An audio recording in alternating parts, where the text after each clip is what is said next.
And I will be the program director for this evening. As a matter of protocol, I would like to ask you all to rise as we observe the singing of the national anthem.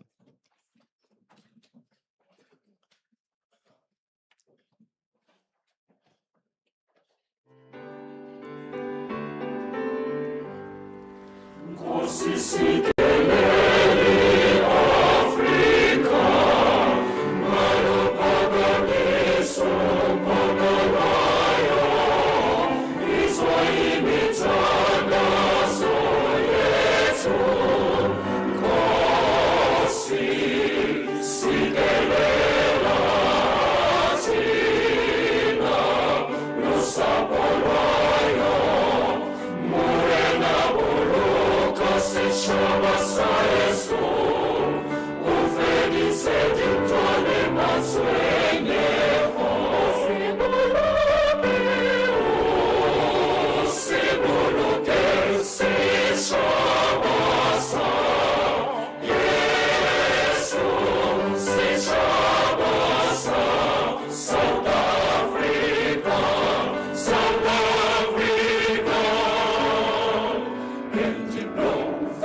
Thank you. You may be seated.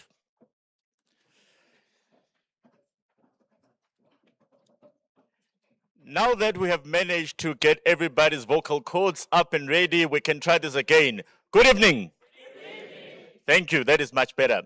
My name is Kganyago, and yes, the only good thing about me is that I get to be the first person to stand here, and that's where my relevance essentially ends. My responsibility today is to shepherd the conversations between leaders and opinion holders who are here to talk us through the events of today.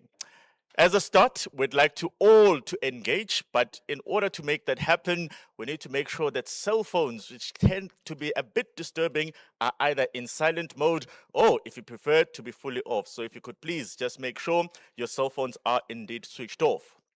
The second and most important thing that I have to do whenever I stand up here is to scare you with the idea that the responsibility is to ensure that the event I'm about to talk about does not materialize. However, if there is a need for an emergency of any kind, we do have emergency exits. One is there to my right at the back, and another one is there, the main entrance. Now, I'm only doing this because as an accountant, compliance is my thing. There's not going to be any emergency, so you're not going to need this, but we were told that we have to tick the box and say, we told you what happens when you need this. So am I covered? All right, Vice-Chancellor, apparently I've covered the tick box exercise. The third most important thing is that we are indeed oversubscribed. So for those of you that show up a bit after the room has filled up, there is an overflow room. You will be directed to that. So everybody is going to be part of this engagement, whether you're in this room or in another room. So do please feel welcome. The last thing that I'd like to alert you to is that it is a bit hot, so if you do maybe need to raise a hand and get some water, or indeed if you feel a bit uncomfortable and you need maybe some access to a clinic, there is indeed a clinic upstairs because we take care of you here at UNISA. We cover all our bases. Now with that done, the compliance stuff is over. Now let the fun begin. The clapping is where the fun begins. Now, it is one of those nights where one has to honor the privilege of being able to stand in a room of this nature. Now, in the world that we live in and the country that we live in, sometimes the ability to engage and to connect gets lost in the noise. It gets lost in the translation. So once in a while, we do have an event of this nature. We do have a gathering of this nature where we all are able to reflect on the type of issues that affect us as society and affect us as communities and, of course, as the country. Tonight's public lecture is one that is at the intersection of two esteemed institutions that are both over 100 years old. For over 150 years, the University of South Africa has played its role as an academic institution in leading intellectual and academic inquiry. As part of those responsibilities, it is the responsibility of the university to occasionally force us to confront issues that we'd rather retreat from. But as an institution that forces us to gradually move forward and progress, it is the responsibility that it embraces. And today's conversation forms part of that particular social compact. On the other hand, we have one institution that for over a century has stood at the epicenter of our economic ecosystem, and that is the South African Reserve Bank. And as you can imagine, as the world evolves around us, it's always important to figure out where we stand in the world as it is. And in a globalizing and a globalized economic environment, the question of whether our institutions are fit for purpose is a permanent point of inquiry. So tonight's engagement should be really viewed from the lens of two esteemed institutions, two public institutions committed to their public duty, coming together to say, wait, what are the prevailing challenges of today?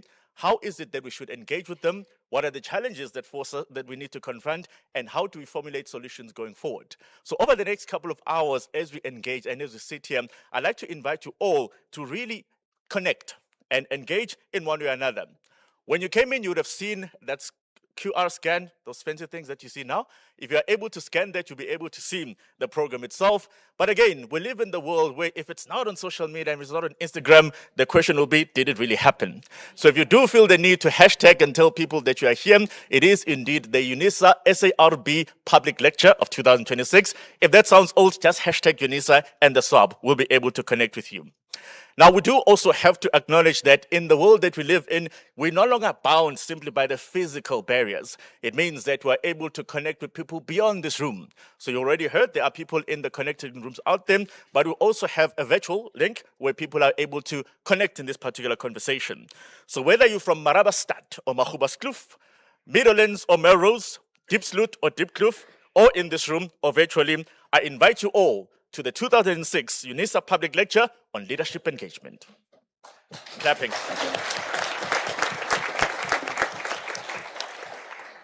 I'm getting less nervous as it comes along.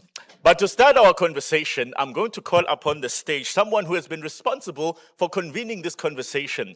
And of course, when you start putting together a conversation of this nature, there's always a simple question of what is the pressing issue of the day? What are the institutions that should be tackling it? And how do we ensure that whatever they're doing is something that they can articulate to the public so that the public to whom they're all accountable have an idea of what is going on?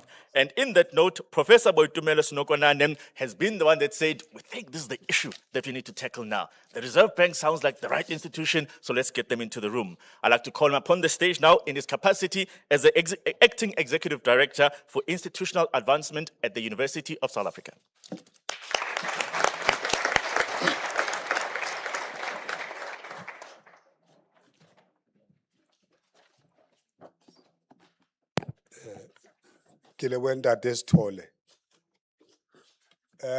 My responsibility is very simple, Principal and Vice-Chancellor and Kganyago. I'm not here to greet nor welcome. If you know how the Queendom operates, I behave like a person who's just here to blow the horn and sit down.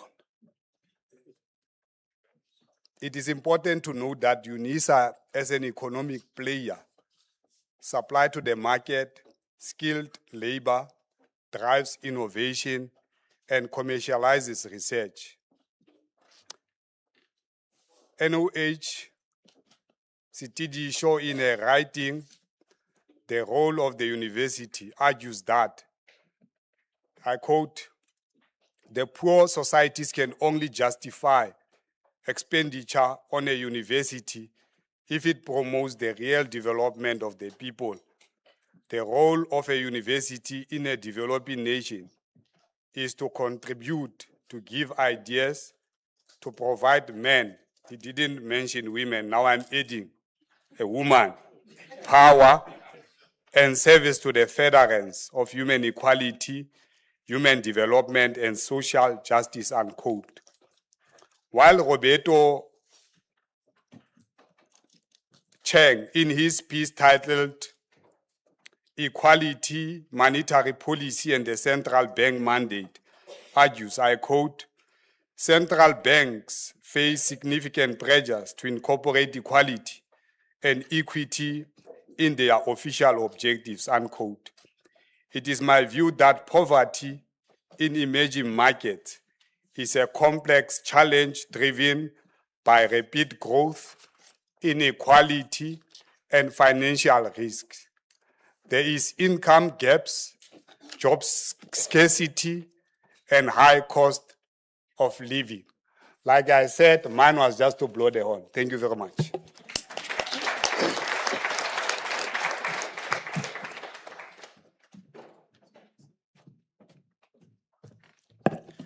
That was a very fast horn blowing. Thank you very much, Professor Boitumelo Sinokonwane. Now, the one thing that we all have to observe whenever we come to an institution or a home for some of us is, of course, the protocols of the home environment. And every single home or institution of this nature has the custodian and the leader who shapes the trajectory of that particular institution. 5 years ago, 2021, the University of South Africa, 147 years old as it was back then, took on the step of saying that in order to shape our future as an institution, in order to be able to play our role as an institution of stature in the Republic of South Africa and in the African continent and in the globe, we need a leader who has the skills, the capacity, the resilience, and the patience to shepherd us through these particular times. At that point in time, public institutions, like any other, are always going through the question of where do we go next? How do we shape that pathway, and who is best to lead us through that particular journey? Now, this part is off script. At some point in time, I wish I could say happy birthday, but the birthday was last week, so I'm not going to say that now. But I'd like to call upon the stage the one person whose responsibility it is to ensure that an institution that at any point in time has over 400,000 students directly engaged with it, societies directly influenced by it, citizens directly affected by it, is an institution that remains responsive to the nature of the social issues and the social challenges that we face. It is an institution that has to ensure that as part of its academic enterprise, it plays its rightful role in leading South Africa's intellectual endeavors in many ways that we can fathom. As an institution that also plays a significant role across the continent itself and across the globe, UNISA has the responsibility to keep continuously asking the difficult questions. And sometimes those difficult questions means that it has to call upon the Reserve Bank governor and say, how? We thought interest rates were going a particular way, but they didn't. Come and tell us why. Ladies and gentlemen, I'd like to call upon the stage the Vice-Chancellor of the University of South Africa, Professor Puleng LenkaBula.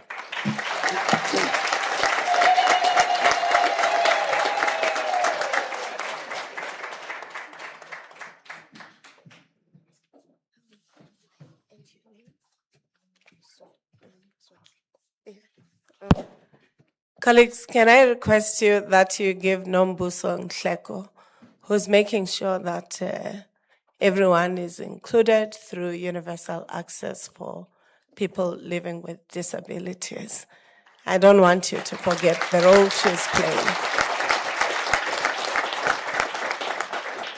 Thank you. Thank you, Program Director, Mr. Kaya. I thought, Kaya, you'll remember that you're not on radio or on television. And you'll remember that I was your dean. You know, back in the days, and he was giving me, or maybe I gave him a little bit of a headache. He'll tell you about it. Good evening, colleagues. Let me acknowledge the Program Director, Mr. Kaya Sithole, a chartered accountant in our country and a quite important person in the media in South Africa, but also in the world. Let me recognize our Governor General, the Governor of the Republic of South Africa, the Governor of the South African Reserve Bank. It would have been a terrible coup at the wrong time. The Governor of the South African Reserve Bank, who's also an alumnus of this university.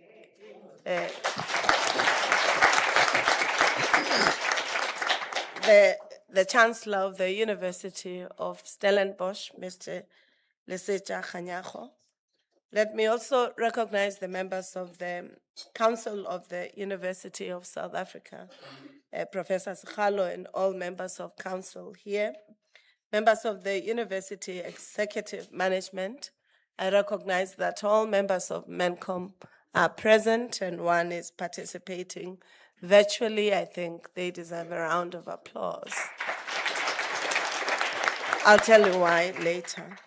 Then let me recognize the deans, Professor Matli from the School of Business, and all deans, deputy deans, and directors of the colleges, including all leaders of colleges and the university at extended management level.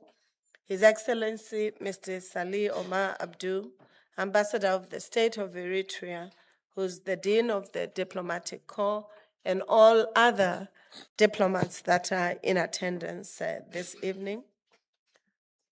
Members of UNISA Foundation Board of Trustees, I recognize the presence of Melit Lape.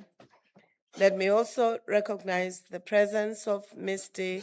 K. Mabetwa, the CEO of SARB. Let me also recognize the leader of young people, Dr. S.M. Miende, the executive chairperson of the National Youth Development Agency in South Africa. Then the president of the NSRC, the National Student Representative Council of the University of South Africa, Mr. Siyathokoza Kganyago. I think the students, there's your leader, you may need to give him a round of applause, and for all of us who can give the support. Our distinguished program participants, Professor Mahanu, Professor Matli, and all of you colleagues, let me welcome you to the University of South Africa. I nearly made a mistake and forgot Dr. Maschaba, the responsible for the College of Economic and Management Sciences, as one of the program participants.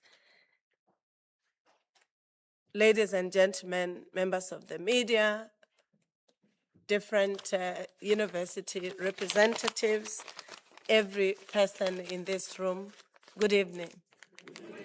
Riperil, Lochani, Fernand, good evening. Khotsong, Molweni, Ni hao, Buanoit, Annyeonghaseyo, Ni hao, Khotsong. Good evening. We have students in 132 countries.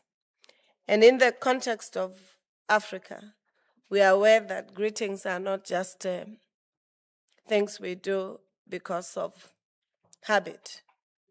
It's a philosophical grounding of who we are as humanity and how we manage ourselves and our relationships.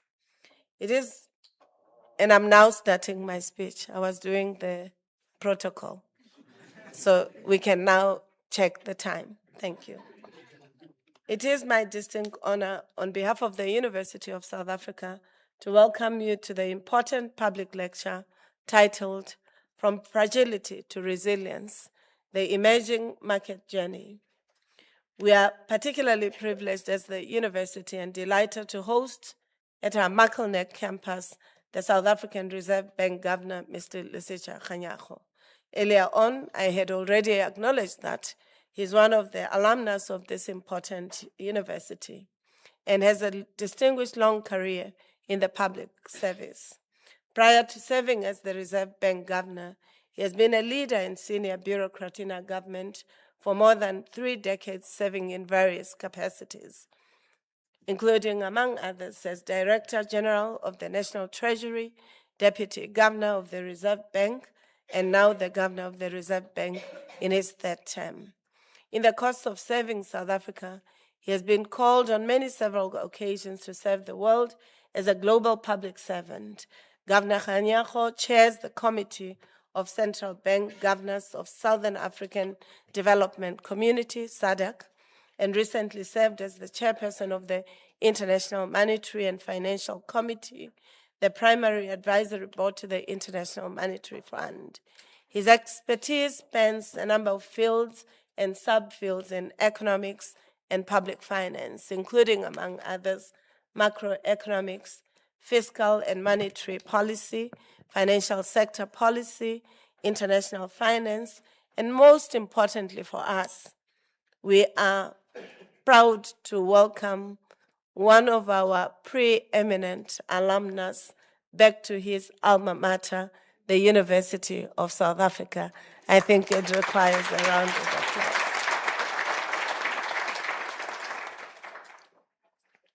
We really take pride in the work that you do, something which demonstrates in practical terms the public value of higher education in our society and the place of UNISA in our public and in our educational system. We also hope today you'll make your contribution of scholarship in practice to make further contribution to the development of our society. Here at UNISA, we call it Engaged Scholarship. We live in a rapidly changing world, which is increasingly becoming more volatile and uncertain. From an emerging market such as ours, one of the big questions exercising the minds of many in society is this: with all public policy instruments at our disposal, including fiscal and monetary policy, what kind of choices will we make as South Africa to navigate through the tumultuous waters in the current geopolitical setting? There are no easy answers to this question, but universities must continue to ask them in order to pursue critical questions and critical solutions. The theme of this lecture could not have been at a relevant time. Across the world, nations continue to confront interconnected challenges that test the resilience of economies, institutions, and ideas. Geopolitical tensions, climate-related disruptions, technological changes, evolving trade patterns, shifting financial conditions are reshaping the global landscape. Emerging economies often feel these pressures most acutely, even when the origins of those pressures lie beyond our borders. In this context, resilience and sustainability have become two of the most important concepts defining our age. This means that as the tail and headwinds hit us, we must find ways to remain resilient and sustainable as an emerging economy. Resilience is more than the ability to endure hardships. It is also the capacity to adapt, recover, innovate, and advance society. It is the ability of societies, their institutions, and ideation to respond creatively so that they produce sustainable outcomes and meet their long-term development goals, if not sustainability. For South Africa, conversations about resilience and sustainability inevitably lead us to questions of institutions, ideas, their values in society, and their relevance for the future. Strong institutions remain among the most valuable assets any society can possess. They provide continuity during uncertainty, reinforce public confidence, and create conditions within which economic and social progress can take place. The importance of institutions to economic growth cannot be overemphasized. Diane Coyle, in her article, Institutional Redesign for Economic Change, I would like to quote her words. She says, Joel Mokri, a 2025 laureate, used historical resources to demonstrate that society prospers when they allow new ideas to be put into practice. Philippe Aghion and Peter Howitt, his co-laureate, identified the role of creative destruction and institutions that enable new entrants to replace incumbent companies and technologies in driving sustainable growth. For the 2024 laureates, Darren Asimoglu, colleagues, Simon Johnson, and James A. Robinson, the key to economic prosperity lies in rule of law and enabling institutions. Economics has broadly recognized these realities, especially now that emerging technologies are transforming the structures of production. But there is an odd disconnect between this consensus and the current economic policy debate, which focuses mainly on the narrow issues like investments in AI, infrastructure, and corporate taxes. When questions of institutional design emerge, they tend to be restricted to specific bodies, such as central banks. Rarely do policymakers think about what kind of institutional climate enables innovation and experimentation. And therefore, but what are the institutions? Institutions are the kinds of structures that matter the most in the social realm. They make up stuff of social life. They are systems of established and prevalent rules, whether social, economic. They are structures of social interactions. The South African Reserve Bank is one such institution. Through its work in maintaining price stability, preserving financial systems resilience, and strengthening market confidence, the central bank helps create an environment supportive of investment, growth, and development, even though some of its critics believe it should be and can do more in terms of mandate and policy orientation. That Kganyago will tell us whether that is possible. The latter point is important because, as Thandeka Mkandawiri, one of the foremost economists who taught at the London School of Economics, but also was constantly here at UNISA, reminds us that there must be institutions, and not any kind, but transformative institutions, not limiting the role of institutions to the securing of property rights, reducing the space for discretionary measures by the state in order to ensure predictability. He goes on further to say, although institutions are often posited as constraining structures, we have to bear in mind the role of human agency in animating them and giving them social and moral purpose. For latecomers, the developmental and transformative role of institutions are crucial. At the same time, it is important to acknowledge that resilience cannot be delivered by any single institution acting alone.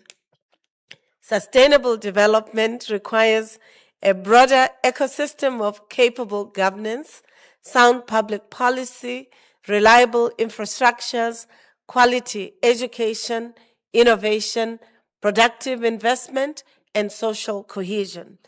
The journey from fragility to resilience is therefore a collective undertaking. It requires collaboration across government, business, labor, civil society, institutions of higher learning, such as UNISA.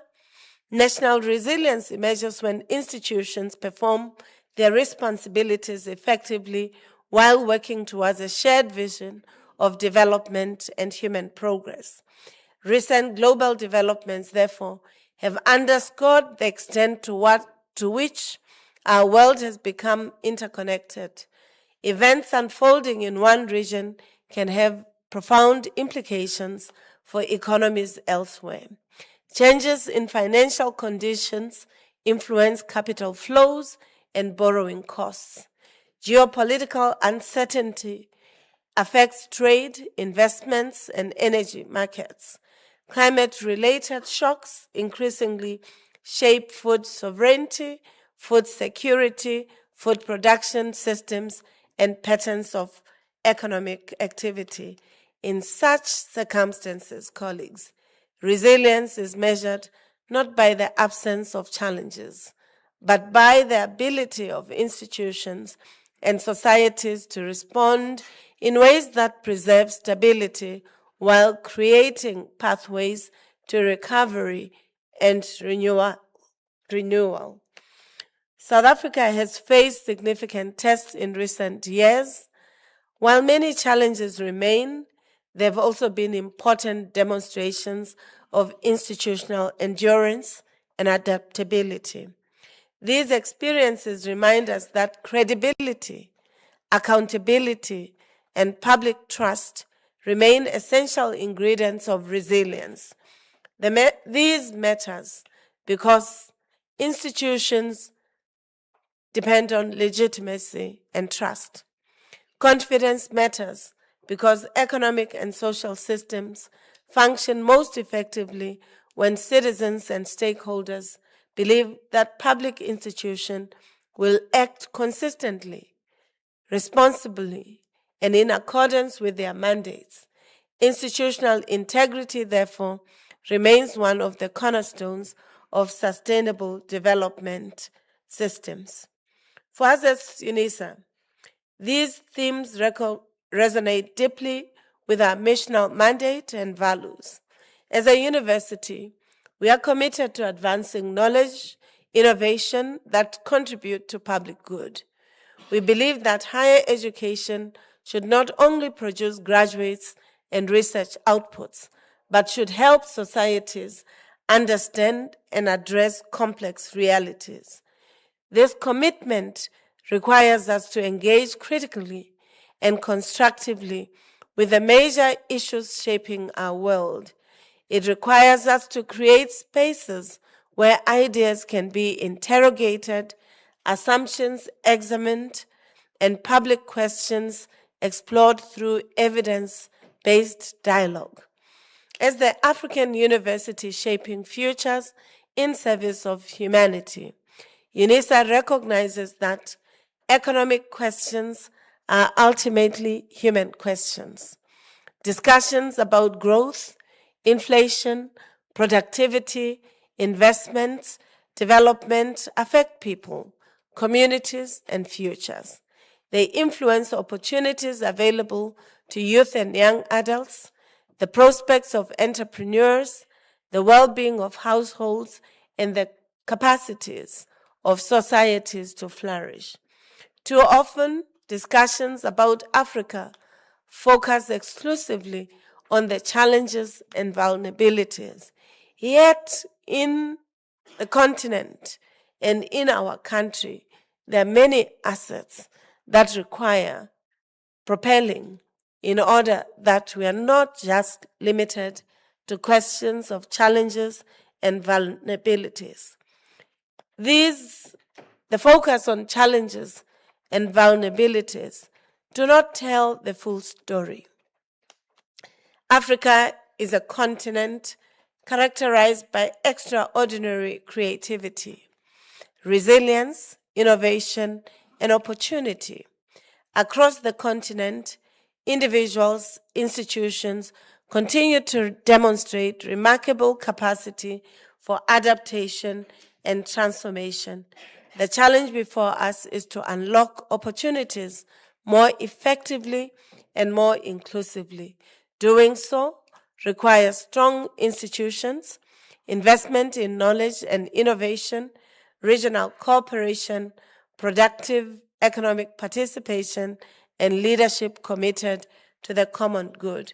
I think for us, it's also important to share a little bit about our university, that we are quite privileged as a university for the investments of our intellectuals and the brain trust of this country that has made it possible for our university to be top one in the country in the production of doctoral outputs for this country. Thank you. This is in concert with the demand of the National Development Plan for universities to producing research and innovative individuals who will go on to contributing to the demands of the country, but also the complex questions that research has to answer. We are equally appreciative that the Department of Higher Education locates us as number 2 in the country in the research outputs and producing 10.3% to research and innovation ecosystem of our country. Sorry, we have bragging rights. We were not here before, and therefore we are quite appreciative as a university. Equally important, Ntate Lesetja Kganyago, is that prudency and financial intelligence.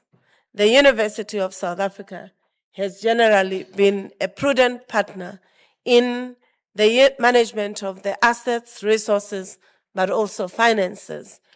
Our audit outcomes for the last 5 years are unqualified.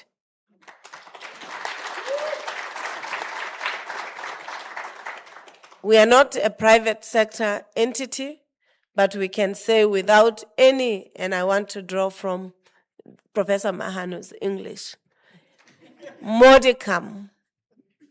We don't have any hesitance, Ntate Lesetja, to teach students that investing and investments are important for the success of any institution. We can say without hesitation that in 2020, we had 6 billion after 147 years as our surplus, but we can say we are close to 30 billion today, 5 years later.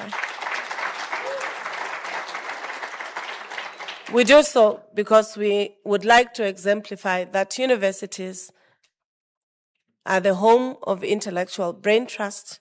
What we teach must be what we practice. What we do must be what elevates the imperative for education as a transformative locus of society. This evening lectures, colleagues, exemplify that responsibility. It brings together policymakers, scholars, students, and members of broader society in a shared conversation that helps us to reimagine our collective future in a rapidly changing and uncertain world. Governor Kganyago, we look forward to your insights and your knowledge. We look forward to the relationship between stability and development, on the role of institutions in sustaining confidence on the measures necessary to strengthening resilience in the face of continuing uncertainty. We look forward to your critical experiences through your long journey in this trajectory. Distinguished ladies and gentlemen, welcome to UNISA, the University of the Land, the home of leaders, one of whom is going to address us, the university committed to shaping futures. Enjoy yourself. Enjoy a feast of ideas.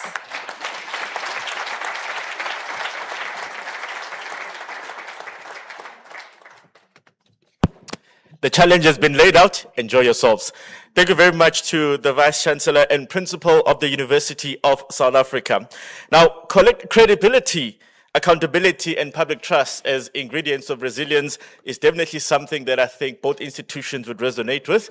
I think some of us have got memories long enough to see what the various attacks have been on different institutions at different types of time, depending on what the prevailing political and social mood of the day was. So the idea that institutions can remain resilient through the noise is one that is shared between the Reserve Bank and the University of South Africa. So once again, thank you very much, our Vice-Chancellor and Principal.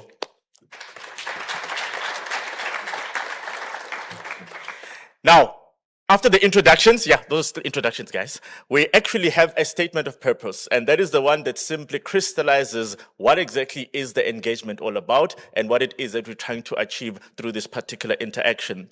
And to talk us through that, I'm going to call upon one of UNISA's most famous nerds. What makes him famous is that when he was an undergraduate student, cum laude was the thing that he wanted to do. You know, that's what you do when you're an undergraduate student. But since then, he has continued to distinguish himself as a champion of research and a champion of innovation. And in his current capacity as the acting executive dean and CEO of the Graduate School of Business Leadership, he continues to champion the academic enterprise at UNISA. He also, I don't know if this is in his part-time or is in the other time, he serves as the associate professor in digital transformation and innovation. And no, He's also a rated scientist. Professor Walter Matli.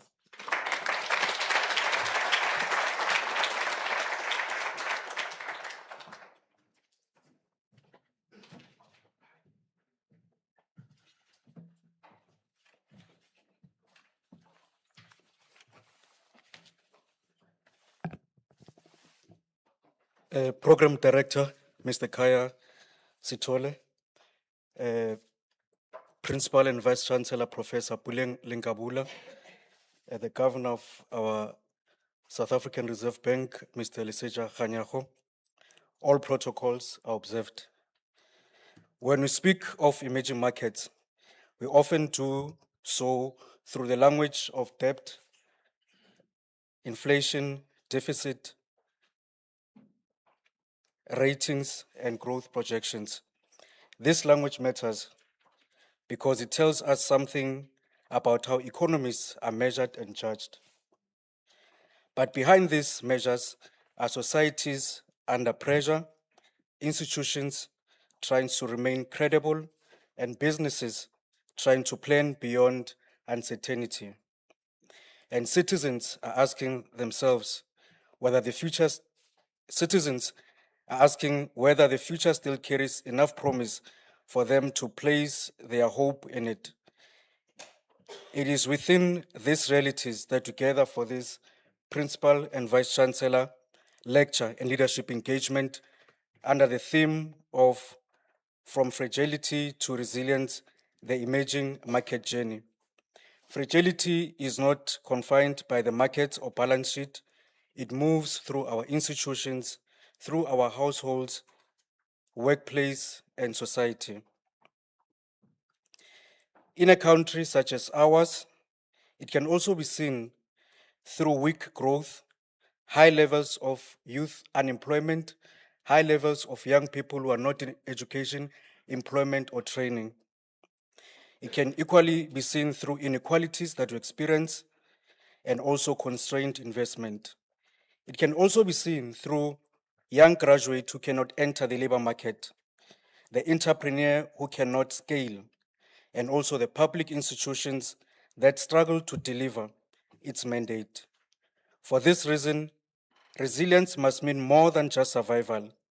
It cannot simply mean absorbing the next shock and waiting for the next one to arrive. Resilience must speak to the quality of the institutions we build, the credibility of the decisions we take, the discipline with which we govern, and the courage with which we pursue an economy that is stable enough to inspire, confident, and inclusive enough to expand opportunity. This is where the work of UNISA Graduate School of Business Leadership becomes deeply relevant. A business school does not stand outside the great questions of society. It sits where policy meets practice, where economic choices shape organizational behavior, where public institutions and private enterprises meet, and where leadership decisions affect the life situation and lived experiences of our people. Our responsibility as the business school is to help prepare leaders who can think clearly in uncertain, volatile situations, govern with integrity, use evidence responsibility, and build institutions that remain adaptive without losing their public purpose. The journey from fragility to resilience is therefore not only a macro journey, it is also a leadership journey. It asks whether our institutions can earn trust, whether our businesses can invest in the economy, whether our public systems can execute with discipline, whether technology can become a tool of inclusion rather than exclusion, and whether stability can be converted into growth, employment, entrepreneurship, and dignity. It is now my pleasure to introduce our keynote addresser, Mr. E.L. Lesetja Kganyago is the Governor of South African Reserve Bank and was first appointed in 2014 and is currently serving his third term at the Reserve Bank. He has extensive experience in macro policy, fiscal and monetary policy, financial sector policy, international finances, public debt management, and financial markets. His qualification, as we heard, cut across a Master's of Science in Economics from a university in London and also a degree from our College of Economics and Accounting. Governor, we welcome you back to University of South Africa. Ladies and gentlemen, please join me to welcome our Governor of South African Reserve Bank, Mr. Lesetja Kganyago, to deliver the keynote address From Fragility to Resilience, the Emerging Market Journey. Governor, the podium is yours.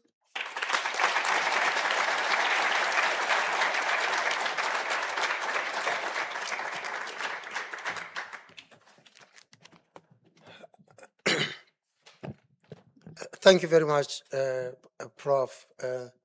Professor Puleng, LenkaBula, the Principal and Vice-Chancellor of the University of South Africa, other members of the executive and the university community, all professors observed.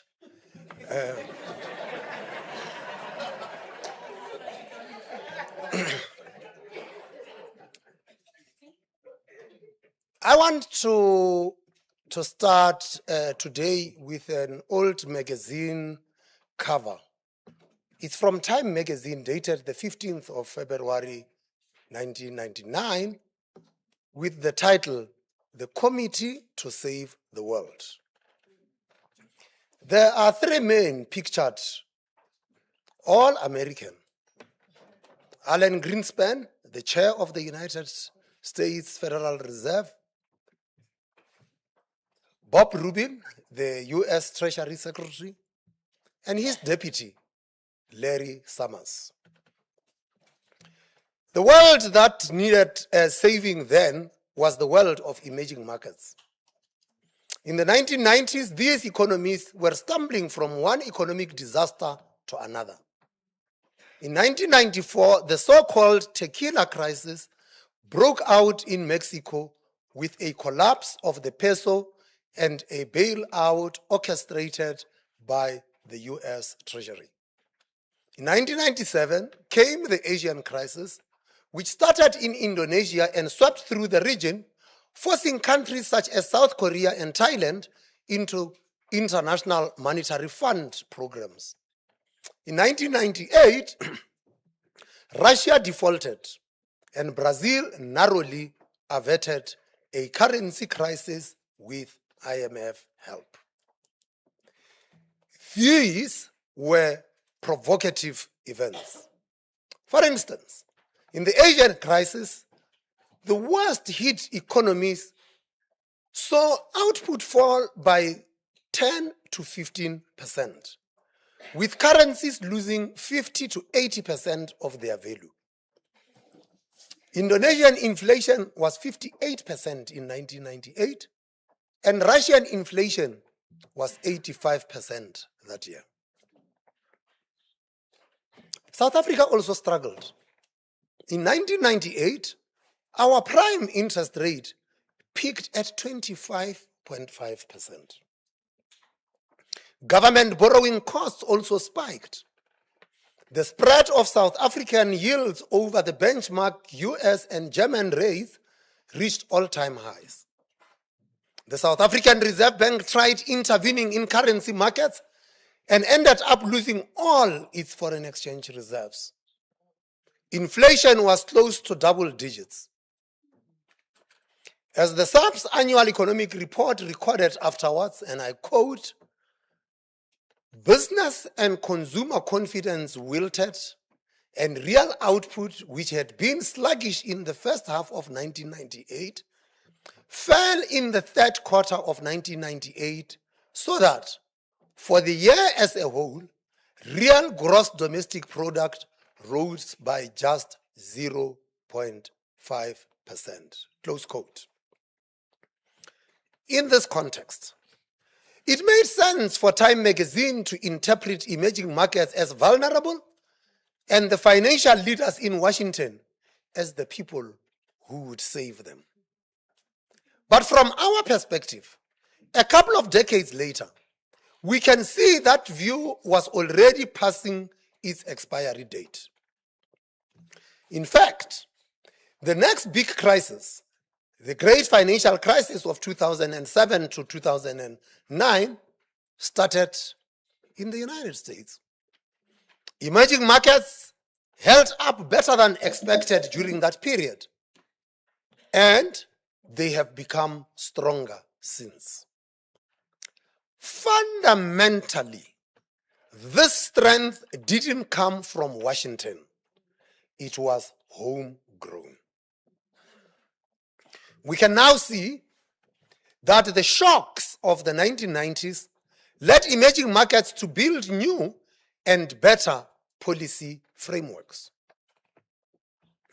Among the major emerging markets, there is a core grouping which has gone decades without defaults, without IMF bailouts, and without currency collapses.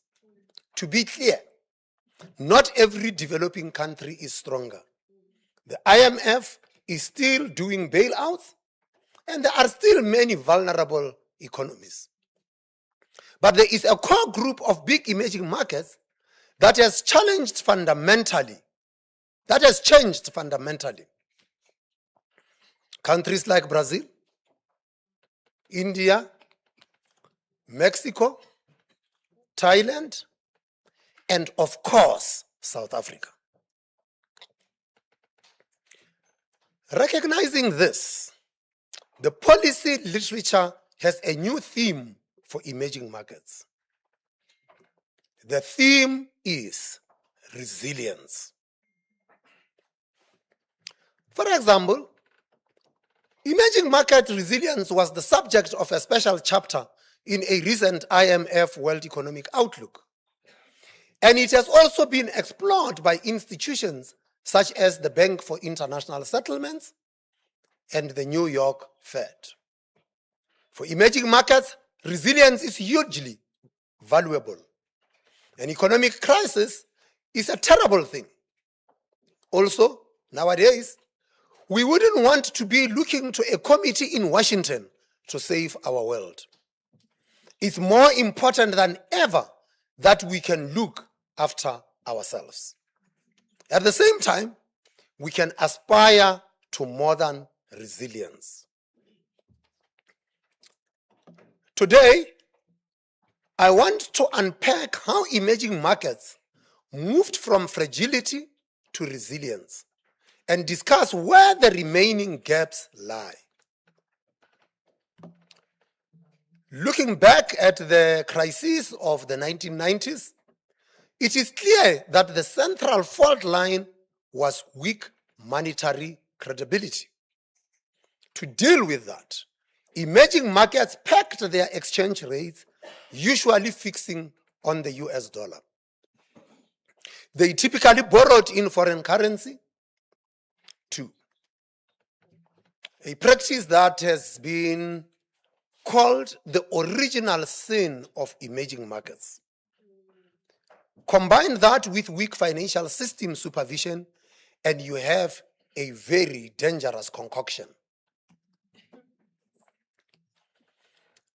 In good times, when foreign interest rates are low, capital floods in, debt mounts, and you get a boom. Then a shock hits. Capital exits.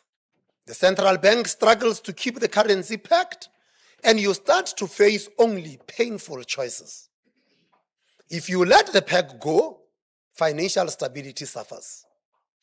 With earnings in local currency and debts in foreign exchange, currency depreciation ruins local balance sheets. Inflation also spikes because the exchange rate is the anchor.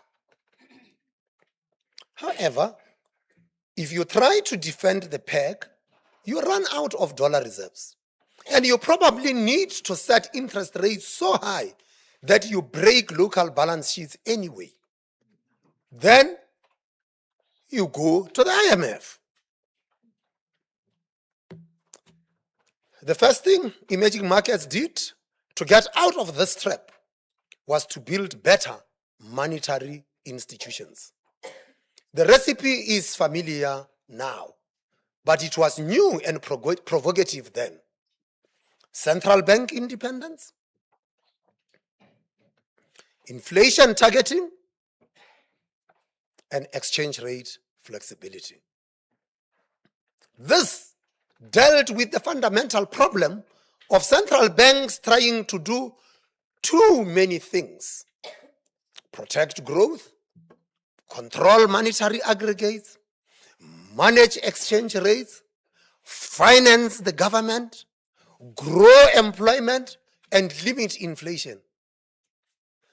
Well, if you have many priorities, you really do not have priorities. Emerging market central banks desperately needed clarity of purpose and the freedom to make tough decisions for long-run gain. Independence and inflation targeting gave them that. It was the most important part of the paradigm shift. The second change was the large-scale accumulation of foreign exchange reserves. This war chest grew tremendously in the decades after the emerging market crisis of the 1990s, with the Asian countries in particular building up huge reserve stockpiles. Nearly all the big emerging markets achieved high levels of reserves, leaving behind the problem of reserve stores that were one shock away from zero. This strengthened their balance sheets and gave market confidence that countries would not fall off a cliff suddenly when reserves ran out. The third reform was better financial supervision to get on top of the risks created by private borrowing. Unfortunately, economic history is full of stories about borrowers in peripheral countries taking on more debt than they can repay. Whether it is railroads in the 19th century in the US, Latin American economies in the 1980s, Asian economies in the 1990s, or Southern European countries in the 2010s. This is a movie we have seen many times. It ends the same way, in tears. Worse, when the crash comes, it is not just the borrowers and the lenders who get hurt. The pain is widely shared through failed banks, bailouts, and mass unemployment. For policymakers, the best practice is to limit risk in advance. It's not easy to do, but it can be done. More emerging markets did it, and that promoted resilience. Curiously, a topic which has caused intense policy debate ended up being relatively unimportant. Capital flow measures used to be frowned upon in Washington, but then got rehabilitated. But the controversy here turned out to be bigger than the underlying policy substance. Capital flow measures have been used only sparingly and don't feature in most accounts of emerging market resilience. Much of the past 2 decades has been spent tackling capital flows that were too weak rather than too strong. A much tougher issue has been fiscal policy. Globally, we have proven toolkits for monetary policy, but we haven't got the same reliable solutions for fiscal policy. We know this because sovereign debt remains a pain point across many types of countries. Today, it is the advanced economies that stand out most for their unsustainable debt dynamics. Informed observers look on with despair. Rich country debt is at multi-decade highs. Borrowing costs are rising, and the outlook is full of spending commitments for defense, climate change, and aging populations. But there is no course correction from fiscal policy. If this was monetary policy, there would be an accumulation of evidence, there would be scheduled meetings, and there would be new decisions. There would be a target, and a tool could adjust to hit that target. Fiscal policy, whatever the country, does not work like that. Instead, we have ad hoc combinations of traditions, incentives, personalities, and political coalitions, which sometimes achieve sustainability and sometimes don't. So fiscal policy remains a global vulnerability. Finally, resilience is not growth. The fact that emerging markets became resilient does not mean they all found working growth models. On the whole, the emerging market category has grown strongly, and its share of wealth output has expanded dramatically. When Time published its story on the Committee to Save the World, emerging markets were at just over 40% of world GDP. Now they are at just over 60%. However, much of this growth came from Asia, especially China and India. Other developing countries, such as those in Latin America and some in Africa, have not achieved sustained and rapid growth. Now, let me turn to South Africa and ask how well this set of stylized facts about emerging markets fits us. To start, we never had the full-blown macro disasters experienced elsewhere. We had high inflation, but not hyperinflation. We have not been to the IMF for a bailout. We were knocked around by EM crises in 1994, 1998, and 2001, but we were never at the center of the storm. Still, we had ample reasons to reform, and we succeeded in implementing all the key reforms I had just described. Our 1996 constitution made the South African Reserve Bank independent. After 1998, we stopped trying to control the exchange rate, a costly and fruitless endeavor, and we let the currency float. In 2000, we started inflation targeting. Our money started to hold its value better. For instance, the inflation differential between South Africa and the US fell from 10 percentage points in the 1980s and almost 7 percentage points in the 1990s to less than 1 percentage point this decade. With double-digit inflation in South Africa and a big gap to the US, you can see why people talked about hard currency and wanted to hold dollars. But that gap is almost gone now. We also grew foreign exchange reserves. 25 years ago, we had basically no reserves left. Now, we have around 74 billion US dollars. Furthermore, our prudential policies have helped maintain financial stability with no systemic financial event in South Africa despite several global crises. The result is a textbook case of the new emerging market resilience. At the same time, we also embody vulnerabilities. One is fiscal. As is well known, South Africa had one of the worst debt deteriorations after the great financial crisis of any major economy. Debt went from under 30% of GDP to nearly 80%. We lost our investment grade credit ratings.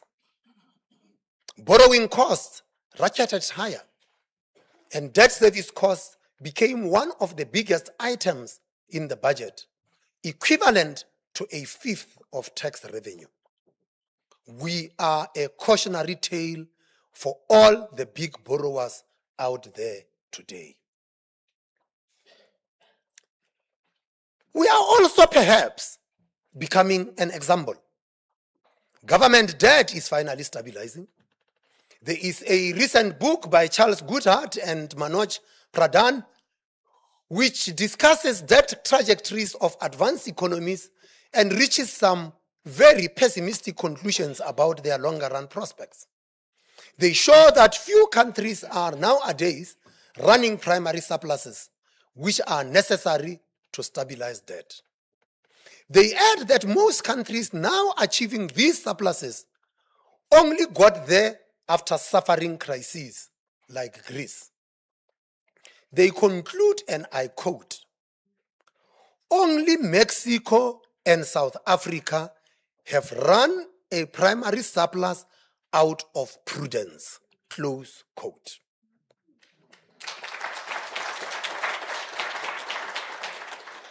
This prudence is valuable. It's already being recognized through higher credit ratings from Fitch and Standard & Poor's. It has helped lower our long-run borrowing costs by around 300 basis points over the past year and has narrowed our country risk premium. In a world of looming debt stress and given our own painful experience of debt growth, the importance of stabilizing debt is hard to exaggerate. Then there is growth. It is a silent crisis. We didn't have a macroeconomic collapse. We didn't lose a war, but living standards are lower now than they were in the early 2010s. The population has grown faster than the economy for a long time, something very rarely seen without a crisis. It is wrong and dangerous to argue that our growth stagnation is due to macroeconomic policy. It is wrong because, as we have seen, many emerging markets adopted similar macro frameworks and almost everyone has grown faster than us. It is dangerous because it takes one of the few areas where we got things right and makes that the scapegoat for failures elsewhere. Our real problem was institutional destruction, a process often called state capture. It devastated capacity in national government. It just about broke the state-owned enterprises, and it persists in the municipal failures we see around us today. The essence of state capture is that institutions are no longer run for public benefit. Instead, they are taken over and used to extract resources for private gain. For instance, the maintenance budget pays for a big tender, which ends up buying someone three Ferraris, but there are still potholes in the road. In this context, the private sector cannot flourish. Remember, we have a large and sophisticated private sector in South Africa, and that is the reason we are still much richer than our neighbors, even if we don't grow. But that private sector has been in survival mode. Investment has stalled. Firms are not pouring their energies into growing their South African businesses. The ones that are here are trading water, and the others are in places where things work, like Australia or Canada or Dubai. The diagnosis is clear. and well understood. The reform effort, spearheaded by government's Operation Vulindlela, tackles all the right areas like energy and ports and municipal governance, but progress is slow. Output in the network sectors based on measures like rail tonnage and port volumes looks like a Nike swoosh with a long decline and then an uptick at the end. In many areas, we are still below the 2019 levels of output. The fundamental question we need to ask ourselves as a country is,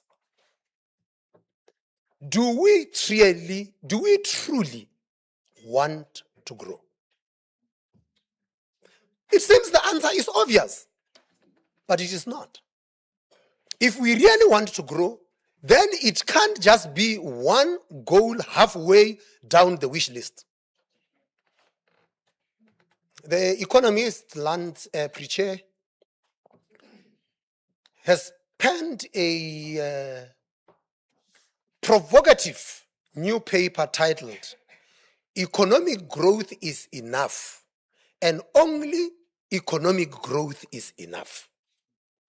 In it, he demonstrates that growth is transformative for human well-being, and you don't need to be sidetracked by alternative policies and caveats. You don't need growth with adjectives, where growth is only worth doing if it's the right kind of growth. Just go for growth. We also need to accept that growth means trying things that are risky. This is not always comfortable, especially for people who already have power and wealth. The Oxford economist Stefan Decon talks about gambling on development. South Africans love to gamble, but when it comes to growth, it turns out we are risk shy. We like protecting incumbents. We like detailed rules, regulations, and controls. We are reluctant about shaking things up to make them more efficient. We would be better off if we could stop betting on sports and start betting on growth instead.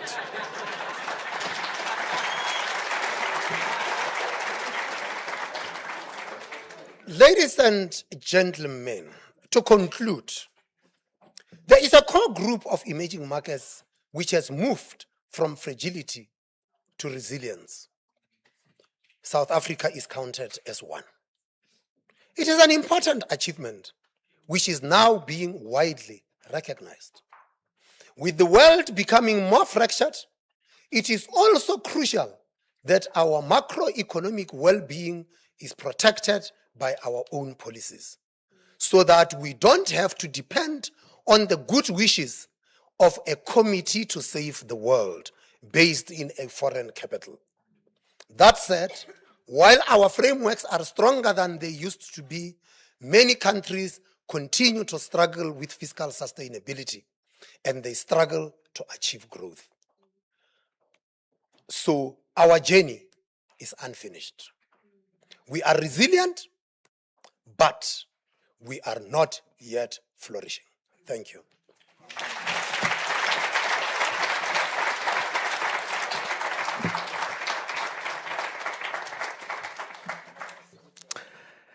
Thank you very much, Governor Kganyago. February 1999, the committee of the men who were going to try and save the world. A story that turned out to have some interesting implications.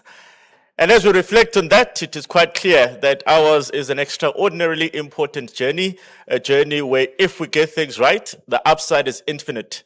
And if we keep getting things wrong, the downside is evident for all of us to see. Now, on that note, now we have a wonderful opportunity. So this is the privilege of being in this room, that you get to actually ask the governor of the Reserve Bank of South Africa a question. Do you hear that, guys? Like there's like 60 million people out there, but only you guys get that chance to say, Governor, please answer this particular question. So this is an opportunity to be capitalized on. And we're going to have a moderator who's going to be running this particular part of the conversation. And remember, You must ask the most difficult questions that you can, because that's what UNISA does. Intellectual inquiry requires us to tackle all the challenges. There are no safe spaces. I'd like to call upon Dr. Masichaba, who is the acting executive dean of the College of Economic and Management Sciences, to lead us in the conversations where you get to ask the governor the difficult questions. Do not shy away. Dr. Masichaba. Thank you very much, Program Director. Colleagues, they said a question. We don't want another speech. Please introduce yourself very quickly, then ask that question. While you are still restructuring from your essays to that one question, Governor, thank you very much for reminding us of the three marketeers. I'm going to be biased. It is Women's Month.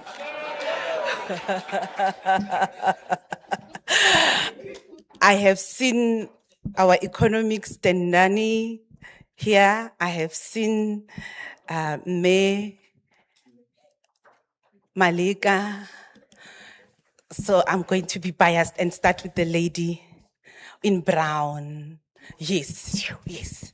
And then let me take 4 hands because today is the 4th, but I'm not seeing ladies. Sorry, guys. And then I'm going to go colorful. The gentleman in the green. Yes. 1, 2. And then, okay, I have to go up there. Sorry, I can only see on my left eye, so I'm looking more to the side. Then the lady in the navy suit, then the gentleman next to him. I'm sorry, colleagues. Let's start. All right. Good evening, colleagues. Good evening, Governor. My name is Ngomane Anita, a master's student in Public Policy and International Affairs under the Thabo Mbeki School of Governance. My question would be, Governor, South Africa's economic challenges are increasingly recognized as structural rather than purely monetary. Given persistent unemployment, inequality, and the rising cost of living, what institutional and policy reforms do you believe are most critical to complement monetary policy and build more resilient and inclusive economy? Thank you. Thank you very much. I strongly believe that some of you's question has been asked, so I will go to the next one. That's it. Can you hear me? Yeah. Okay. Thank you, Program Director. Governor, my question is very specific. My name is Simpiwe. I'm doing a PhD in accounting science at the College of Accounting Science at UNISA, and I'm also an adjunct academic at UNISA. Governor, banking is an area that I have a huge expectation of because I'm doing my thesis there. We have seen that the policy that regulates your banking sector is quite biased because it limits growth. Banks are being regulated based on the institution itself, of which if a new innovation want to come to the market, fintech, they will struggle to get a license because you cannot regulate an activity base. You only regulate the institution. And in return, it means, therefore, Governor, you limit competition. What is it that you are doing at policy level to make sure that you relax your regulation so that we can see new businesses coming to the space of the banking so they can able to participate and increase competition? Thank you. Thank you very much, Simpiwe. Colleagues, I had forgotten to also mention that we should not be asking what the Reserve Bank can do for us, but instead what the governor thinks we can do. Okay. But please make the questions short, no preambles, no essays. Let me go to the lady, then you will come next. Thank you. Can you hear me? Yes, we can. Thank you, Dr. MT. My name is Storm Kennedy Palmer. I am a senior lecturer at UNISA in the economics department. I'm writing a paper, Governor, investigating the conditions for a fair international settlement system. And I would be grateful for your view on the neutrality of settlement assets. I found that seizure resistance is probabilistically bound by the correlation between custodial jurisdictions. Thus, the conventional diversification measure of a number of custodial jurisdictions is measuring the wrong quantity. If several jurisdictions are highly correlated, because they are likely to act the same way. Granted that offshore custody does buy usability for emerging markets, of course, does reserve management practice attempt to capture the correlation between jurisdictional custodians? Thank you. Thank you, Doc. Hi, Puleng. Thanks, Chair. I think, yeah, it's the Nzikazi Kubuka Resident Research campus. Yeah, can also make another sentence with Chinese. Ni hao, na li hao. Hello. But comrade. Oh, no. I think my question is going to be based on measuring resilience. Mtkazi, we can't hear, so we cannot. Okay, so yeah, measuring resilience and protect growth and sustainable rapid growth. But Governor, I was interested in understanding what's your take about, here we mentioned those big three rating agencies. What about this other one we suggested, the African Rating Agency? Is it going to compete for the FCTA? Is going to African Continental Free Trade or some tough? That one was for towards inclusive economic development, the equalities. Are we still going to be subjected to, as a country, persistent to the levels, integration of elasticity growth? Does my home ground advantage measures my progress in economic fields? Yeah, thank you very much. Thank you very much. Will we experience economic freedom in our lifetime? Governor, may you please take a bite on the questions asked. Okay.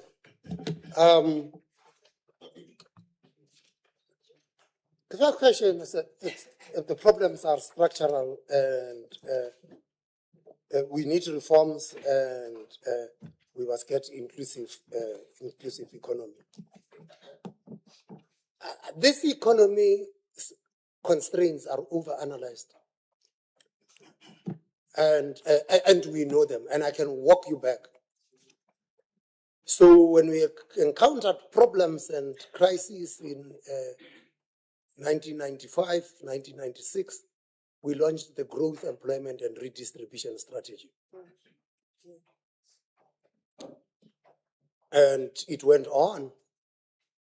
And by 2002, we launched something called the Microeconomic Reform Strategy. And in 2005, we launched the Accelerated and Shared Growth Initiative for South Africa as GISA.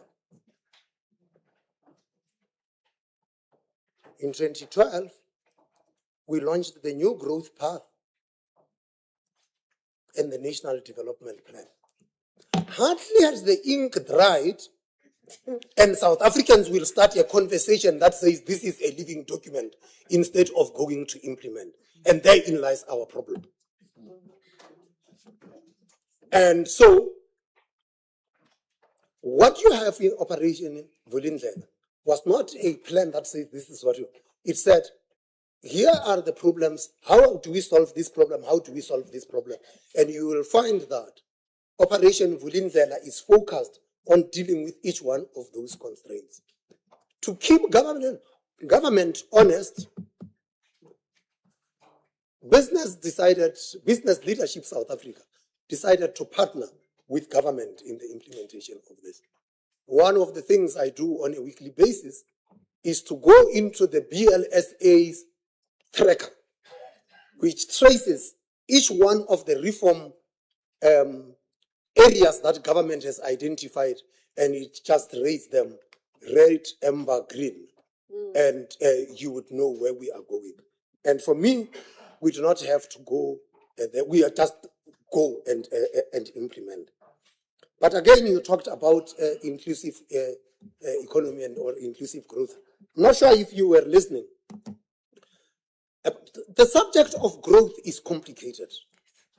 Growth is complicated. Just getting growth is a complex matter. But we are South African. We can complicate this.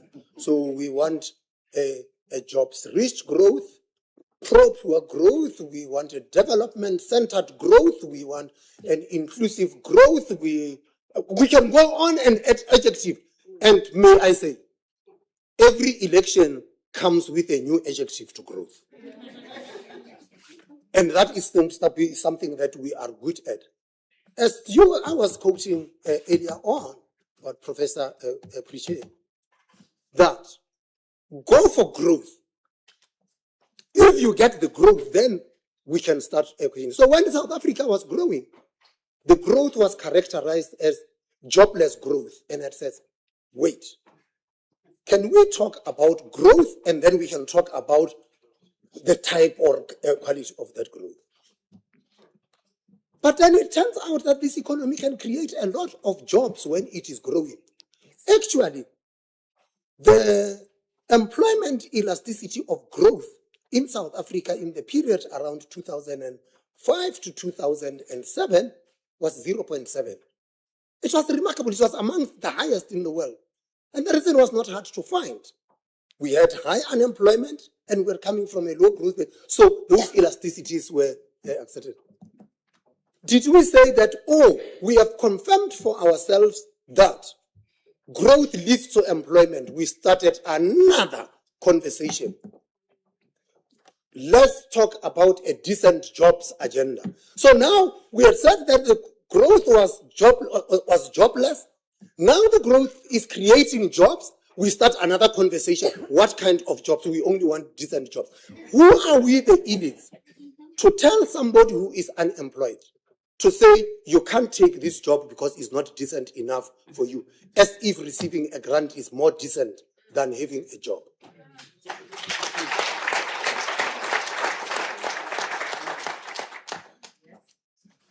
As in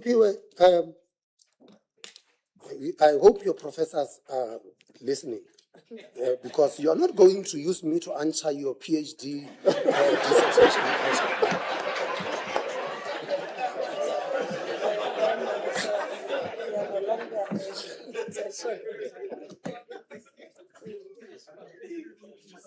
More seriously, we regulate, and people talk about banks and talking about licensing. The only reason you need a banking license is so that you can take deposits. If you're not taking deposits, you don't need a banking license. I'll give you an example. There are a lot of lenders in this, they don't have banking licenses. They don't take, because they don't take deposits. Of course, it's just that when you are taking deposits and you build a system of trust, you have got access to cheap form of funding that you can deploy at higher returns. And so what we have decided to do is that we will focus on regulating by activity. So if you are a fintech firm and you build a fintech platform to lend money, the system of regulation in South Africa is that we will regulate you like a lender. If you are a fintech firm and you facilitate payments and you do payments clearing, we will regulate you like a payments clearing regulator, a payments clearing participant. And so you would have seen we issued all these regulations and we have opened this stuff, and we have got a payments conference every year in South Africa. We'll be having one now in October. I have not realized how many fintech players are in South Africa, from everyone varying from someone who just specializes in providing a solution to sponsor shops to somebody who had figured out how to sell Wi-Fi access cheaply and all of that stuff. So don't blame regulation if there isn't innovation. Innovation will take place, but when you are innovating, and you engage in particular activity, we will regulate you like anyone who is involved in that activity. Professor Kennedy, I think I should get you to mark Simpiwe's dissertation.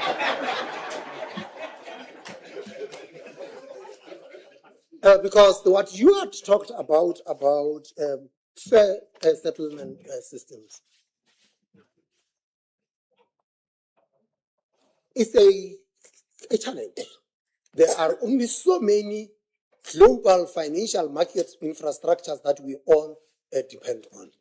For dollar clearing, for example, we depend on the continuous linked settlement run by CLS Bank, which is hosted in the Federal Reserve of New York. For financial messaging, we rely on SWIFT. And so you have all of this, and then you talked about custodial services, and that there are also so many custodial services around the world, and people keep them there. One of the questions I'm often asked is, where is the South African gold kept? And I said, in London. They said, bring it home. And I said, but the market is in London. If we are going to sell the gold in London, we better keep it where we can sell it. It's no point keeping it here, because we are not going to sell it for ourselves. If we want more gold, we can just go and dig out some more, right?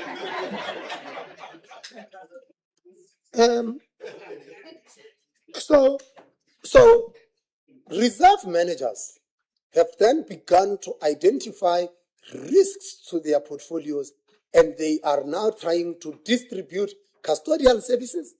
They have diversified currencies, and they are also looking at new investment markets. And as a result, a lot of emerging market currencies had also benefited from reserve managers diversifying in that manner. The stuff about the rating, African rating agencies. You know, there's this thing. What do rating agencies do? Rating agencies simply rate your ability and your willingness to pay. And so, call them, they are like the weather reporter. So the weather reporter says to you, based on the atmospheric pressures that we see, we think that there are floods coming. Prepare yourself for floods. And then you decide, no, but as Africans, we do not like your prediction. So we are going to fire you as the weather reporter, and we are going to get our own weather reporter, who will tell us drought is coming and floods are not coming. And then the floods arrive, and then you are in trouble. That's it. There have been a number of academic studies that shows that there are inherent biases in the rating agencies and the manner in which they assess African creditworthiness. But they are not alone. Financiers are also doing the same. And one of the projects under the South African G20 presidency, led by former Minister Trevor Manuel, had to do with getting to the bottom of that. Now, it's no point complaining that you are mispricing credit. You must take these people at the game they have. One of the strengths of South Africa's national treasury is that it is able to replicate the ratings model of at least one rating agency that I know. They are able to replicate it. And the conversation with that rating agency goes something like this. Sorry, rating agency, according to your methodology and according to your criteria, we think this is what our rating should be. It changes the conversation. So it's no point complaining we are treated unfairly. You must go show with evidence how you are treated unfairly. And that changes the narrative. And for me, that is the engagement of Africans. That is all your 4 questions. Ma'am. Yes, that is all. Thank you very much, Governor. I'm going to take the last round. Time flies very fast, and I will start on my right-hand side here, Shabi. Then there's a lady. I can't look on this side anymore. Then there's a lady there. Sorry, 2 gentlemen, I'm going to cut it short. Maybe you can sneak it in. Then there's a lady on top there, and no, Prof. Then lastly, Ntate Sadiki over there. So, Mshabi, then, yeah. Good evening. Thank you very much, Dr. Mascha. My name is Mamkhat Awaragubu, a banker by profession, but most importantly, a PhD candidate in the University of the Land, contributing to the solutioning of smallholder farmers. My question this evening goes, Governor Kganyago, how can South Africa strike the right balance between maintaining prudent credit standards and expanding financial inclusion for small businesses and emerging entrepreneurs, particularly in underserved communities? Thank you. Thank you, Merakubu.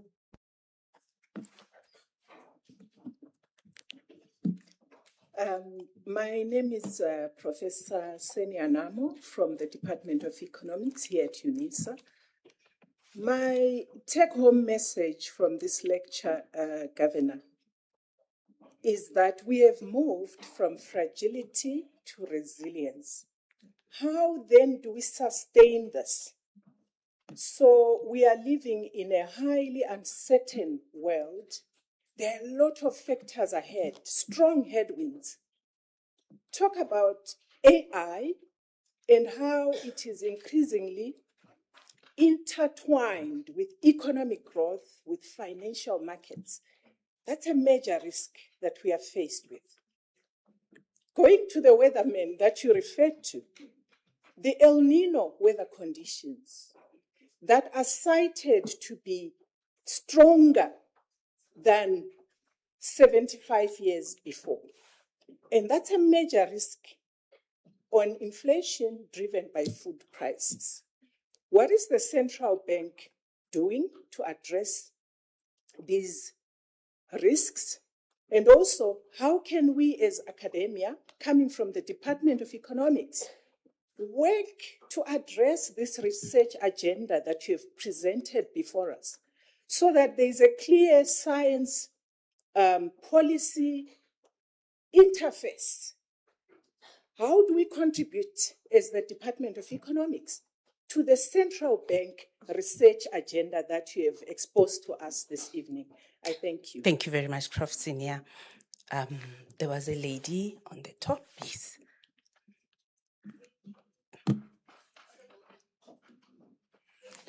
Please try next door.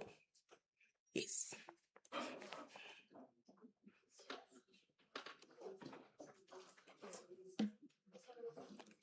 Are they not working?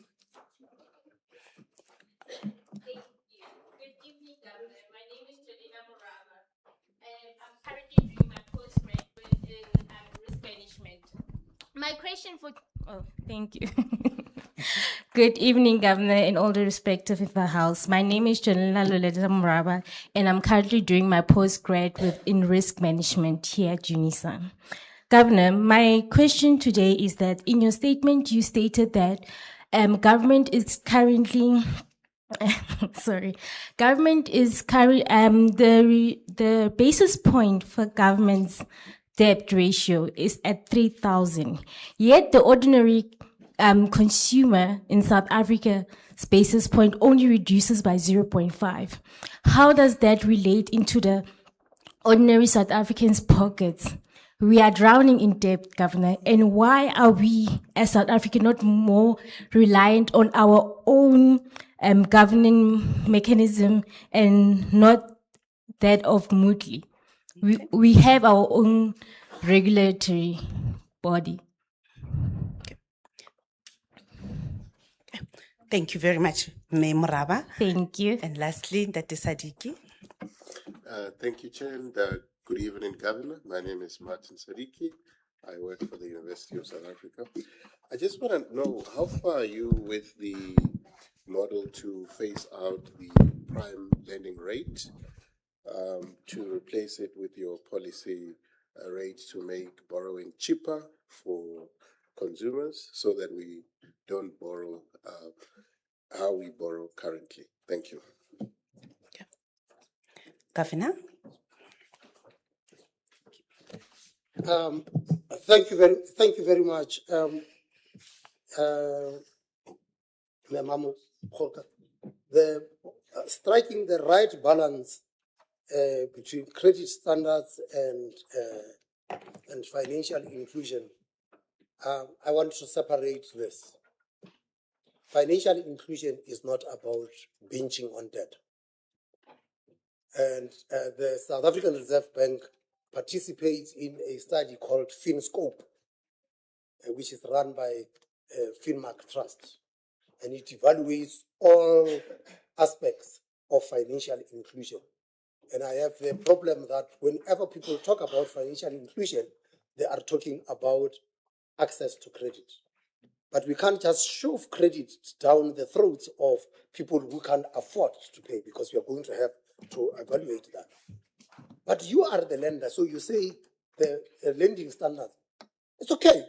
Relax the lending standards and see if you get paid. And then if you make a loss, take it on the chin, because the central bank does not set the lending standards.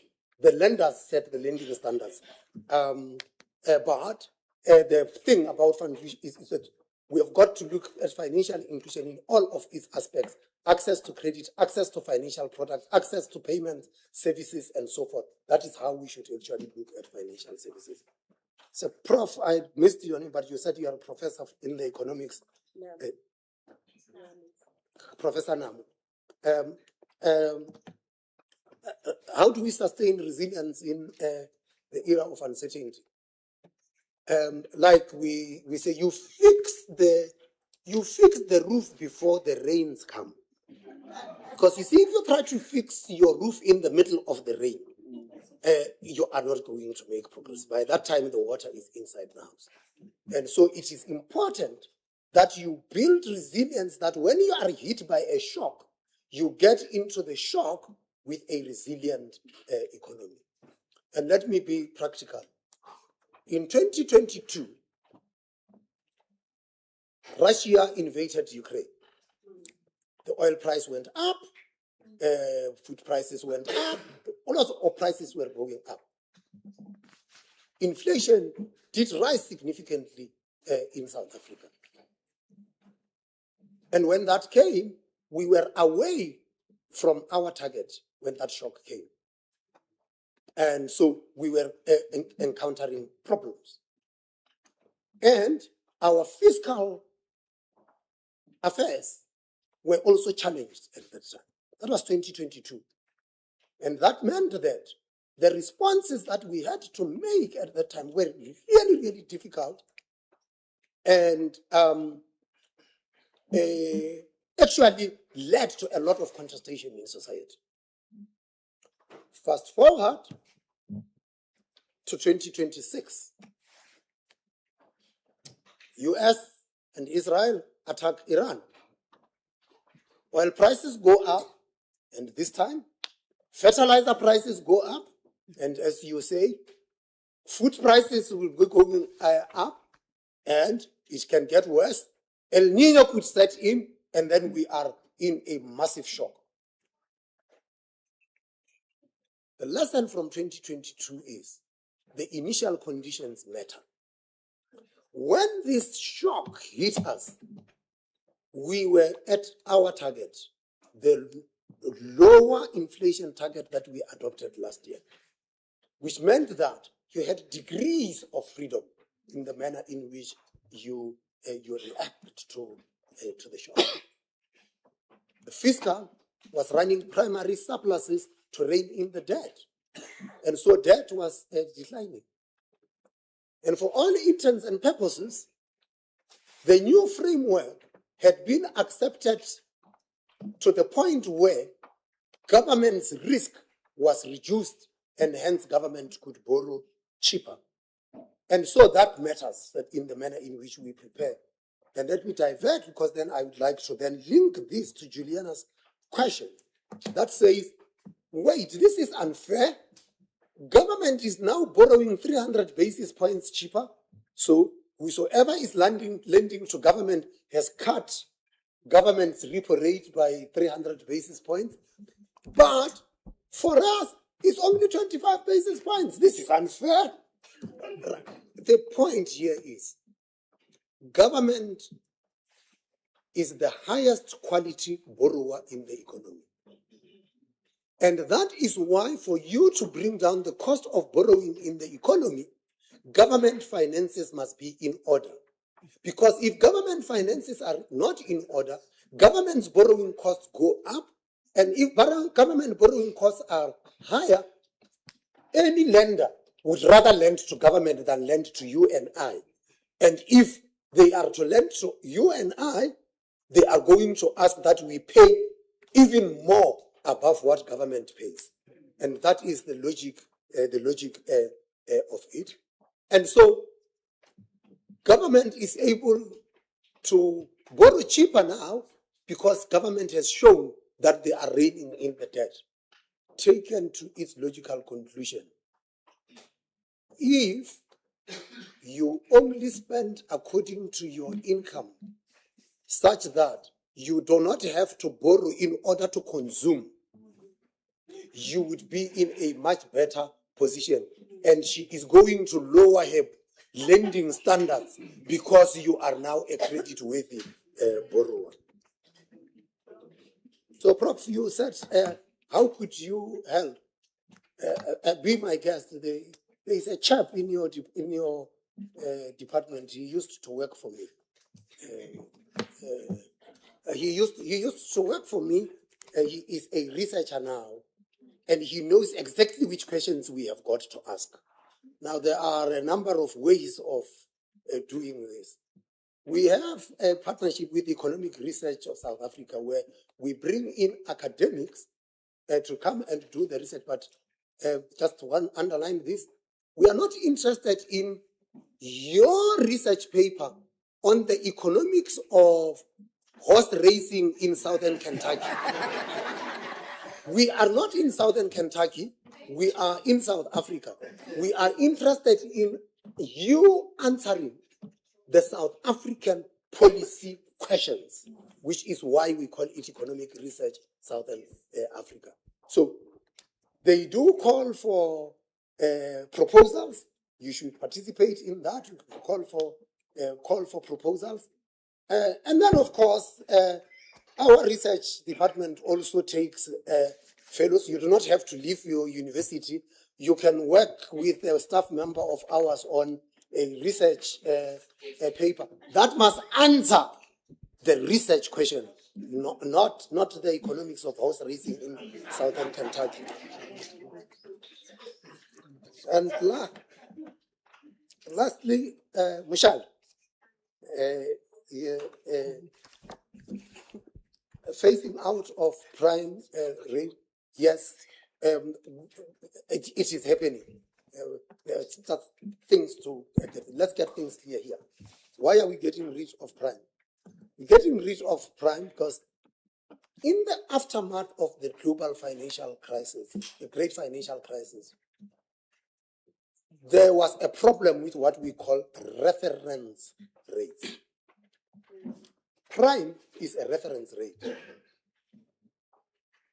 But there is opacity in how prime is arrived at. It had for a long time been 350 basis points above the sub-policy rate. You will struggle to find out how did you arrive at this and why is it just remaining the same. You might be familiar, the UK had something called LIBOR, London Interbank Borrowing Offered Rate, Interbank Offered Rate. They got rid of it because it too was opaque. So there was a reform to the reference benchmarks. Now,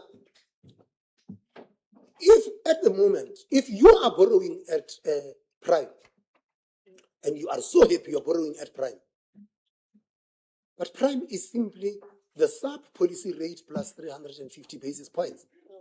So that is what you are borrowing at. So that we have abolished prime does not mean you're going to experience cheap credit. You will still borrow at the sub-policy rate plus 350 basis points. And so there is the thing that, in thinking that the abolishment of the prime rate will lead to a lowering of borrowing cost. No, it just changes the reference rate. It's no longer, prime is no longer the reference rate. The reference rate is the sub-policy rate, which is set transparently, you know, and there isn't a shortage of people who, in every odd month, we are now in August, they are sort of like quiet. As we get towards the end of August, beginning of September, they will start offering me advice on what I must do with the sub-policy rate. It must go up, it must go down. You keep it the same. They are angry you didn't increase it because they expected you to increase it. There isn't a shortage. The nice thing about being a central bank governor is that there isn't a shortage of advice.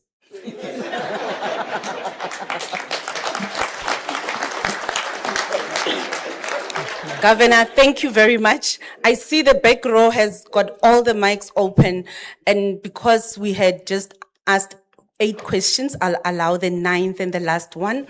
The gentleman, the second one from the back, yes. Thank you, Governor. And I'm excited, at least you're not talking about interest rate today. And I'm a bit challenged. I'm working with one of the DFIs. I won't pronounce the name. And your last question, your last statement of saying, let's stop betting on sports. Let's bet on growth. And we have seen how as DFIs we've been performing in this country. There's a lot of missteps that need to be corrected. Just kindly unpack for us is exactly where those missteps we need to correct. Yes, 1994 looks is a long way, but we have made a lot of missteps. Thank you. Please introduce yourself. I'm Siatla Nkosi. Thank you, Governor. You may respond. Sorry.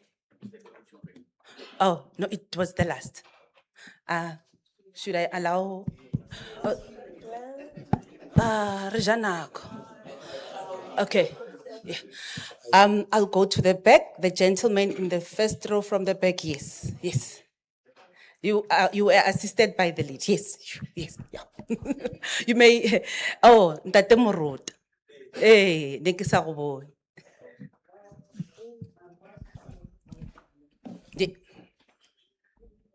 Is it working? Mic, please.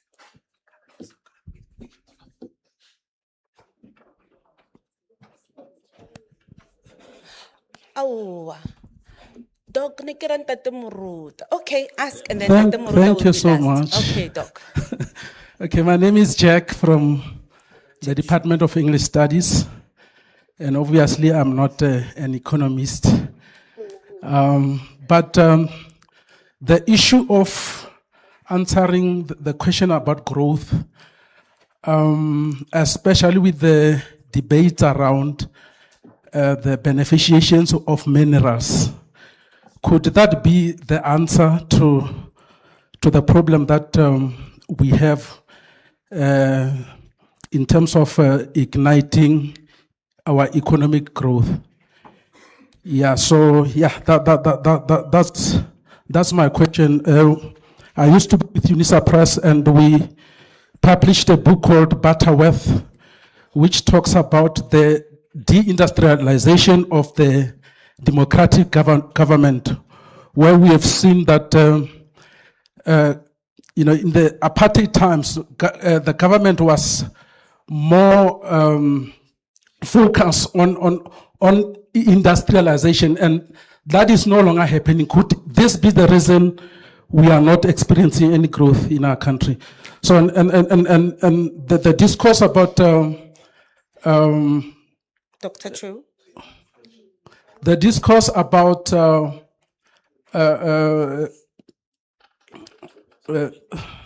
I'm Dr. running out Chu, of words. It's okay. Let's leave it. Let's leave it there. So- Trust so- an so- academic to sell a book. Yeah, those are some of the things. We are talking about the minerals, the beneficiation. It has been in the public discourse for some time. I think it's nearly 20 years we've been talking about it. The president is recently talking about it.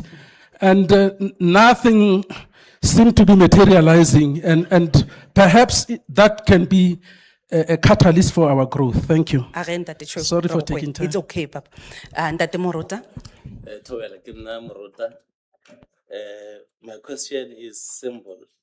And good evening, Governor. We are going to bet on sport, not growth, because there is no financial assistance, mostly for Black people, to bet on growth in this country.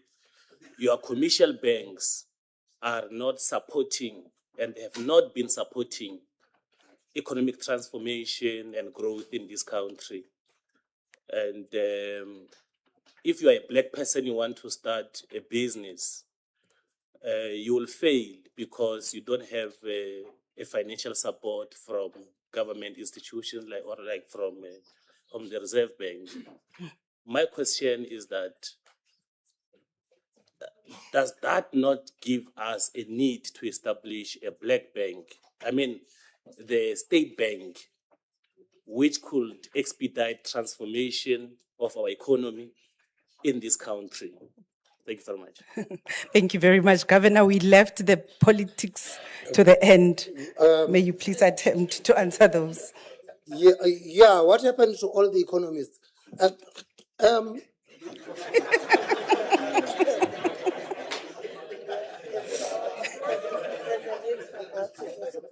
Okay, so I will take the missteps on the DFIs together with Morota's question. So I'll take those last. Let me deal with the beneficiation of minerals and the solution to growth. If you have minerals, you want to diversify. If your diversification strategy is that you are going to beneficiate, that is not diversification. Because once you run out of the minerals, your industry is dead. We talk a lot about the beneficiation, and I want to give these examples. So the best diamond polishers are in Israel and in India. Both countries do not produce diamonds. Why are they so good at it? And what makes us think that because we have the diamonds, therefore we will make good diamond polishers? The biggest beneficiation to come out of the Finnish forest. Finland does not, it's a forestry country. They produce, they've got forest. But they do not have a huge furniture industry. What came out of the Finnish forest was that the Finnish realized that when they are busy cutting the trees in the forest, they need to communicate with each other. And then they found something that helped them communicate with each other. I said, but if we can communicate with each other, why can't it communicate from the bush to the office? And they said, we can communicate from the bush to the office. But if it can communicate from the bush to the office, why not from the office to the house and the other way round? That was the birth of Nokia. They didn't say because we have got trees, we are going to build a furniture industry.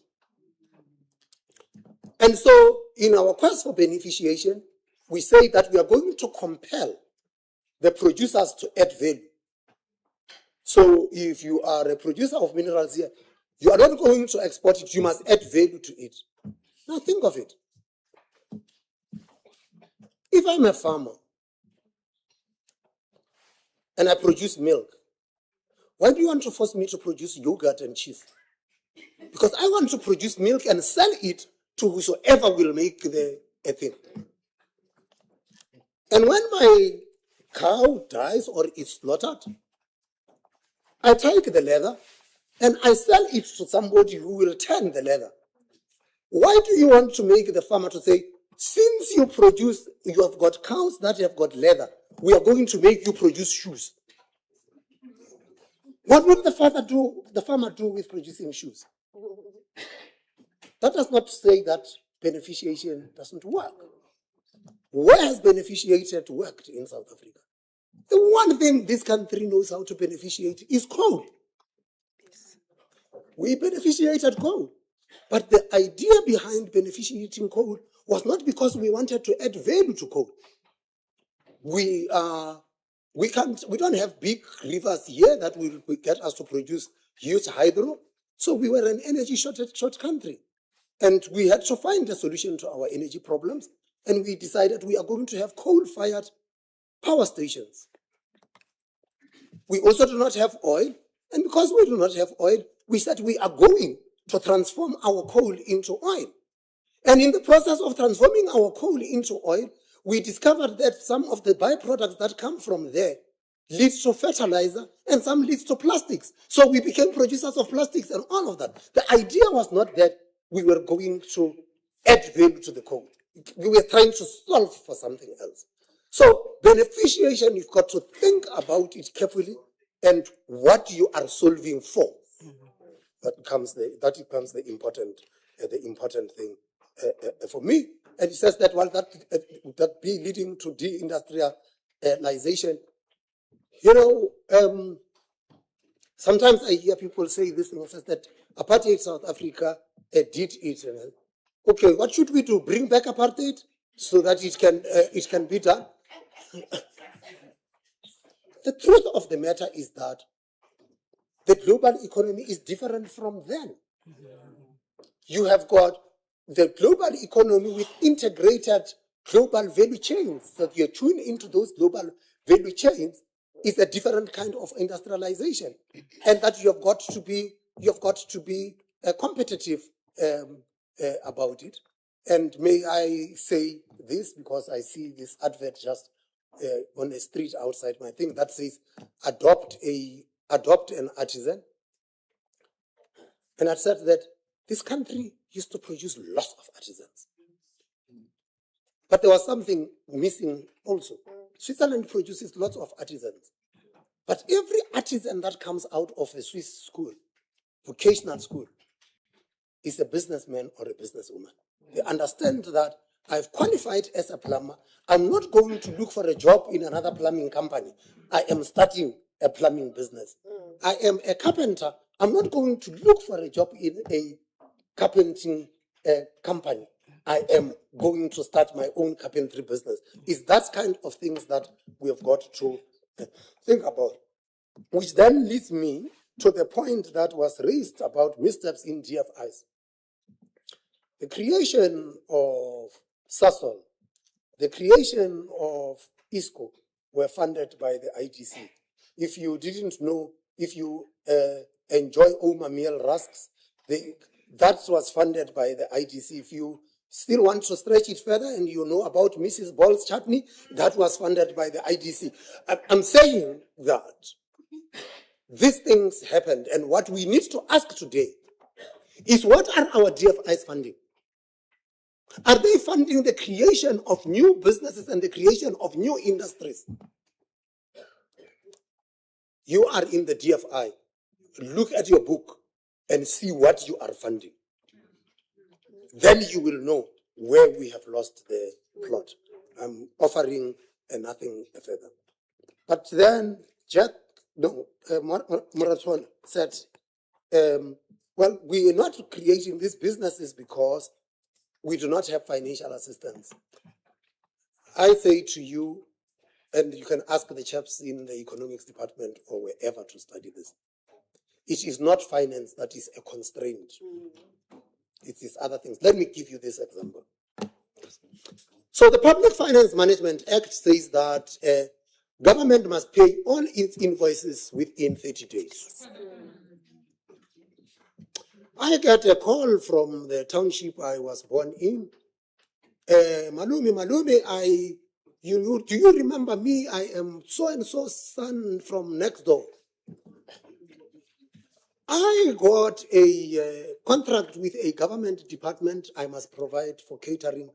I need this amount of money so that I can buy the food and be able to do the catering. And I promise you, Alumi, I will pay you. When they pay me, I will pay you. He goes, he buys the stuff, he does the catering, everybody is happy, submits an invoice. 30 days later, he is not paid. And then, no, your invoice has not been paid. Later then discovers, well, if you want your invoice paid, give me something. And then you tell me that the problem is financing. And here comes where I'm driving to.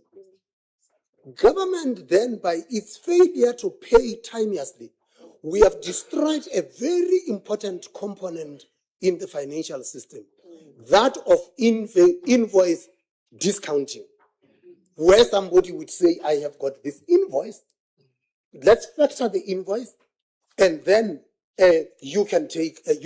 We have destroyed it in that manner. Well, would the solution be the creation of a state bank? Government runs the biggest financial conglomerate in this country. So government has got an industrial development cooperation which must fund industrialization. The Development Bank of Southern Africa, which must fund infrastructure. The National Housing Finance Corporation, which must do housing. The Small Enterprise Development Agency, that must find the development of small enterprises.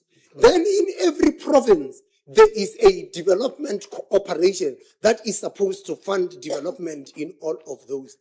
And the state has got a bank. It's called the Post Bank. Do you know what? The problem is, you go to a bank to borrow money. This bank is trying to borrow money. Right? So you have that. And then, of course, the state runs the biggest asset management company on the African continent with 3.8 trillion rands of assets under management. And then you still want to create another state bank? Because we're refusing to confront the reality that the problem is actually lying elsewhere. And let me conclude this and say that my former colleague in India, and I must be careful because I'm going to India next week, says that there are state-owned banks in India. And then the problem they had was that they had non-performing loans. And I said, why do they have non-performing loans? He says, no, the private banks in India evaluate your business plan and it says, this business plan is very good, and they fund it. And then another one comes with a business plan and they look at it and say, hey, this business plan doesn't work. It says, no, can't fund this. But you know what? There's a state bank there. If you go there, we will give you a recommendation, they will fund you. And the result was that the state banks ended up with all the bad clients and the private sector took all the good clients. Be careful what you wish for, you might just get it. Ladies and gentlemen, one distinction from this evening deserves to travel with us, that resilience is not growth, and we cannot make resilience the destination. We must invest, we must produce, we must employ, innovate, and grow. And therefore the question is not how resilient are we as South Africa, but what are we doing with the resilience that we have built? Ke nna Mantepu Maschaba, ke ngwana Masemola, and thank you very much for being a great audience. Thank you.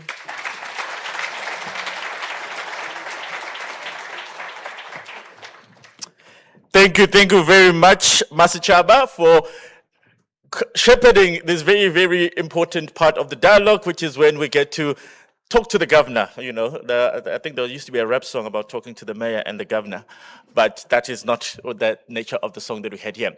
Thank you very much to all those of you that had an opportunity to pose a question. I thought some of them were very difficult, and I felt sorry for a governor for a bit, but it is the job that he signed up for. So thank you very much for your participation. At this stage, we'd like to express a note of gratification to the governor through a gift that comes from the university. And of course, he mentioned things like PFMA, there'll be some declaration and whatnot. So we're going to deal with with the ticking boxes of that, I'm going to ask Lesetja to come through, and the Vice-Chancellor and the Governor to come to the front for a gift handover ceremony, and then we'll move to the closing.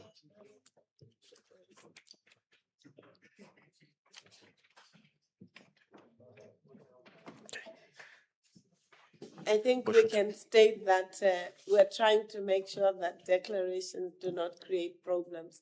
So it's within the transparency. Yes.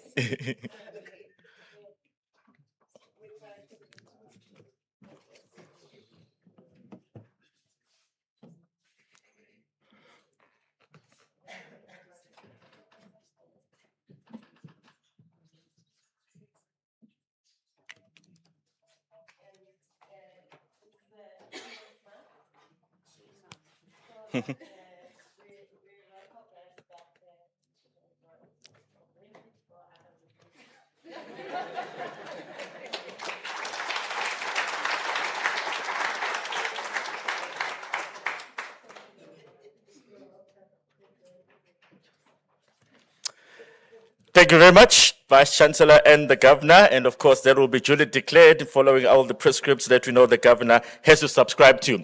It is, of course, has been quite an evening. There's been a lot to think about and a lot to reflect on. And at the end of the evening, just to make you aware, there will be refreshments outside. As you saw, we told you, we take care of you at UNISA. There will be refreshments outside, and also some of our VIP delegates will be able to go to the room upstairs that has been reserved for them. So just to make you aware of what will happen after that.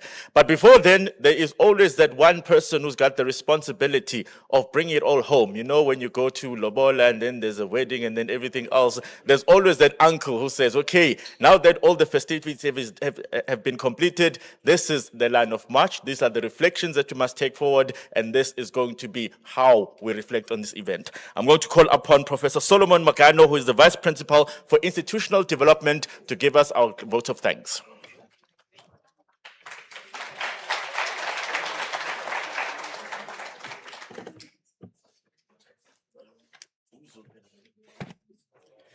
Ladies and gentlemen, a very good evening to all of you. Good evening. I rise in the protocol that has been established by those who preceded me. As we come to the close of the proceedings this evening, the inescapable question is, having listened to the illuminating and insightful lecture, which was presented with absolute clarity and excellence, what do we do as individuals, as business organizations, as government entities, and institutions of higher learning to achieve significant and sustainable growth in our economy? It is my conviction that a lecture of this sort must not be reduced to a mere information sharing session, but rather it must be transformative to improve the economy and the livelihoods of humanity. As institutions of higher learning, the obligation for us is to ensure that our economy transit from being heavily reliant on traditional fiscal resources to diversify into innovation, education, and digital technology. It is generally accepted that natural resources alone cannot be the sole driver of economic development, but working collaboratively with business community, government, and the public, higher education institutions must ensure the production of graduates who have the technological and innovative skill sets that can respond squarely to the 21st century demands.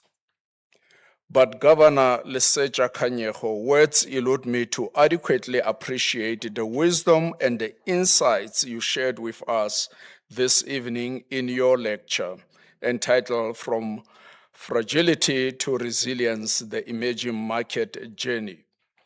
This lecture and the excellent manner it was articulated demonstrates your peculiar ability and high level of financial and economic acumen you possess. And based on the engagements that ensued, one can confidently say you were able to challenge your audience to shift the boundaries as we create new meanings and understanding of the challenges confronting the governance and economic status of our country.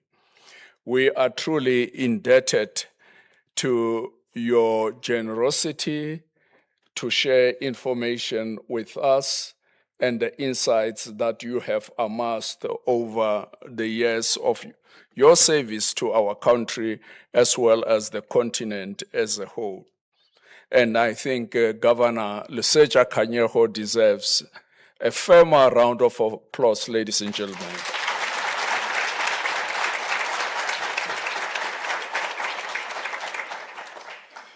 But ladies and gentlemen, this event could not have been possible without the support of the Principal and Vice-Chancellor of our university, Professor Puleng LenkaBula.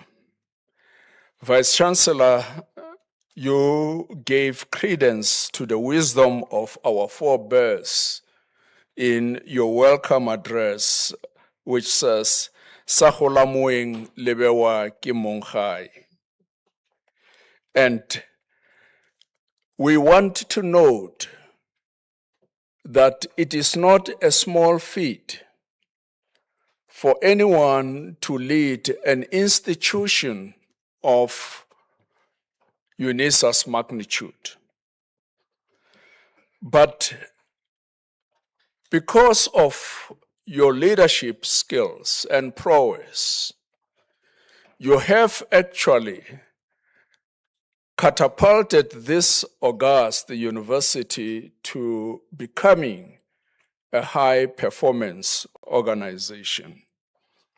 In your introductory and welcome remarks, you indicated the milestones that this institution has attained, and solely under your leadership. For that, we are truly, truly grateful, Vice-Chancellor. And we want to say we will continue to be committed to the cause of this wonderful asset of the South African society. Ladies and gentlemen, allow me also to extend words of gratitude to ambassadors and members of the diplomatic corps present this evening, members of the University Council, and also members of the University Convocation. You are truly appreciated, and we are grateful that you reserved time to be with us this evening. Mr. Khaya Sithole, words also elude us to appreciate you, sir, for having led these proceedings with absolute passion, and you demonstrated a lot of insight, because this is something that is proximal to your field of specialization. And for that, we are truly grateful. And the proceedings went seamlessly, and it is precisely because of your skills in handling matters of this nature. And we want also to appreciate members of the different media platforms present here. Thank you very much. Your role is that of ensuring that the community, the broader society, is informed about the happenings within the country. And we are delighted that you have had time to be with us this evening. To our sign language interpreters, Me Nomvuso Nhleko, and to your colleague has Me Tsolofelo, we appreciate the role that you play.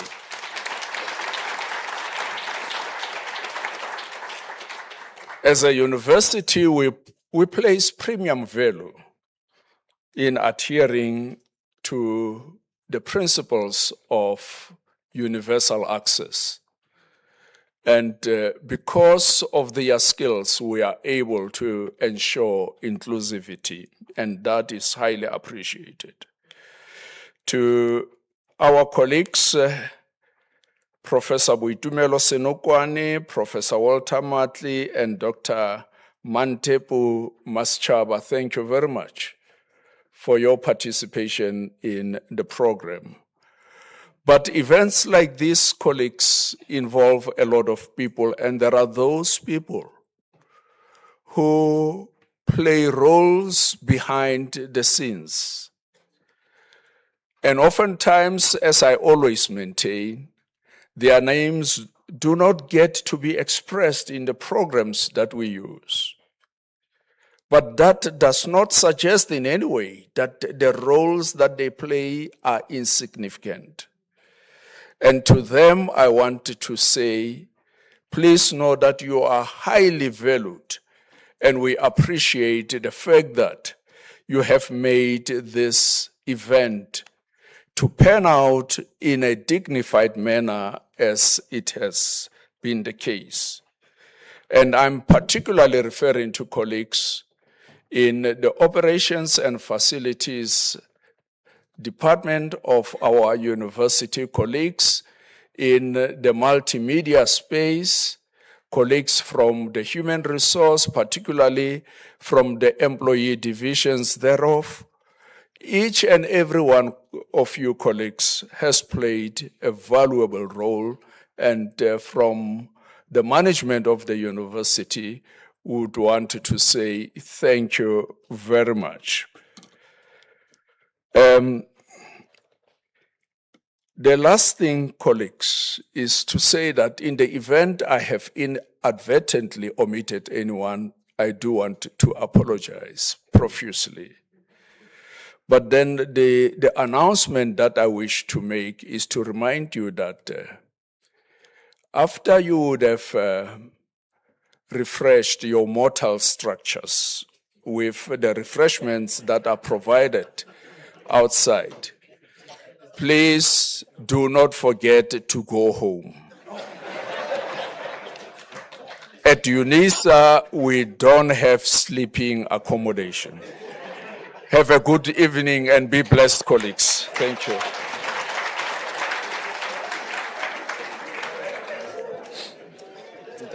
Thank you, my brother. Thank you very much, Professor Magano. And yes, we have come to the end of this part of the program. And I say this part because outside, if you could just please wait, if you could just please settle down. There will be an opportunity for refreshments outside here. And of course, please take the refreshments and then drive home safely. I will just ask if we could just wait for the delegates at the front to exit first. And then thereafter, we'll exit from the front row. If you could just give us that indulgence. And thank you very much for everybody who has come.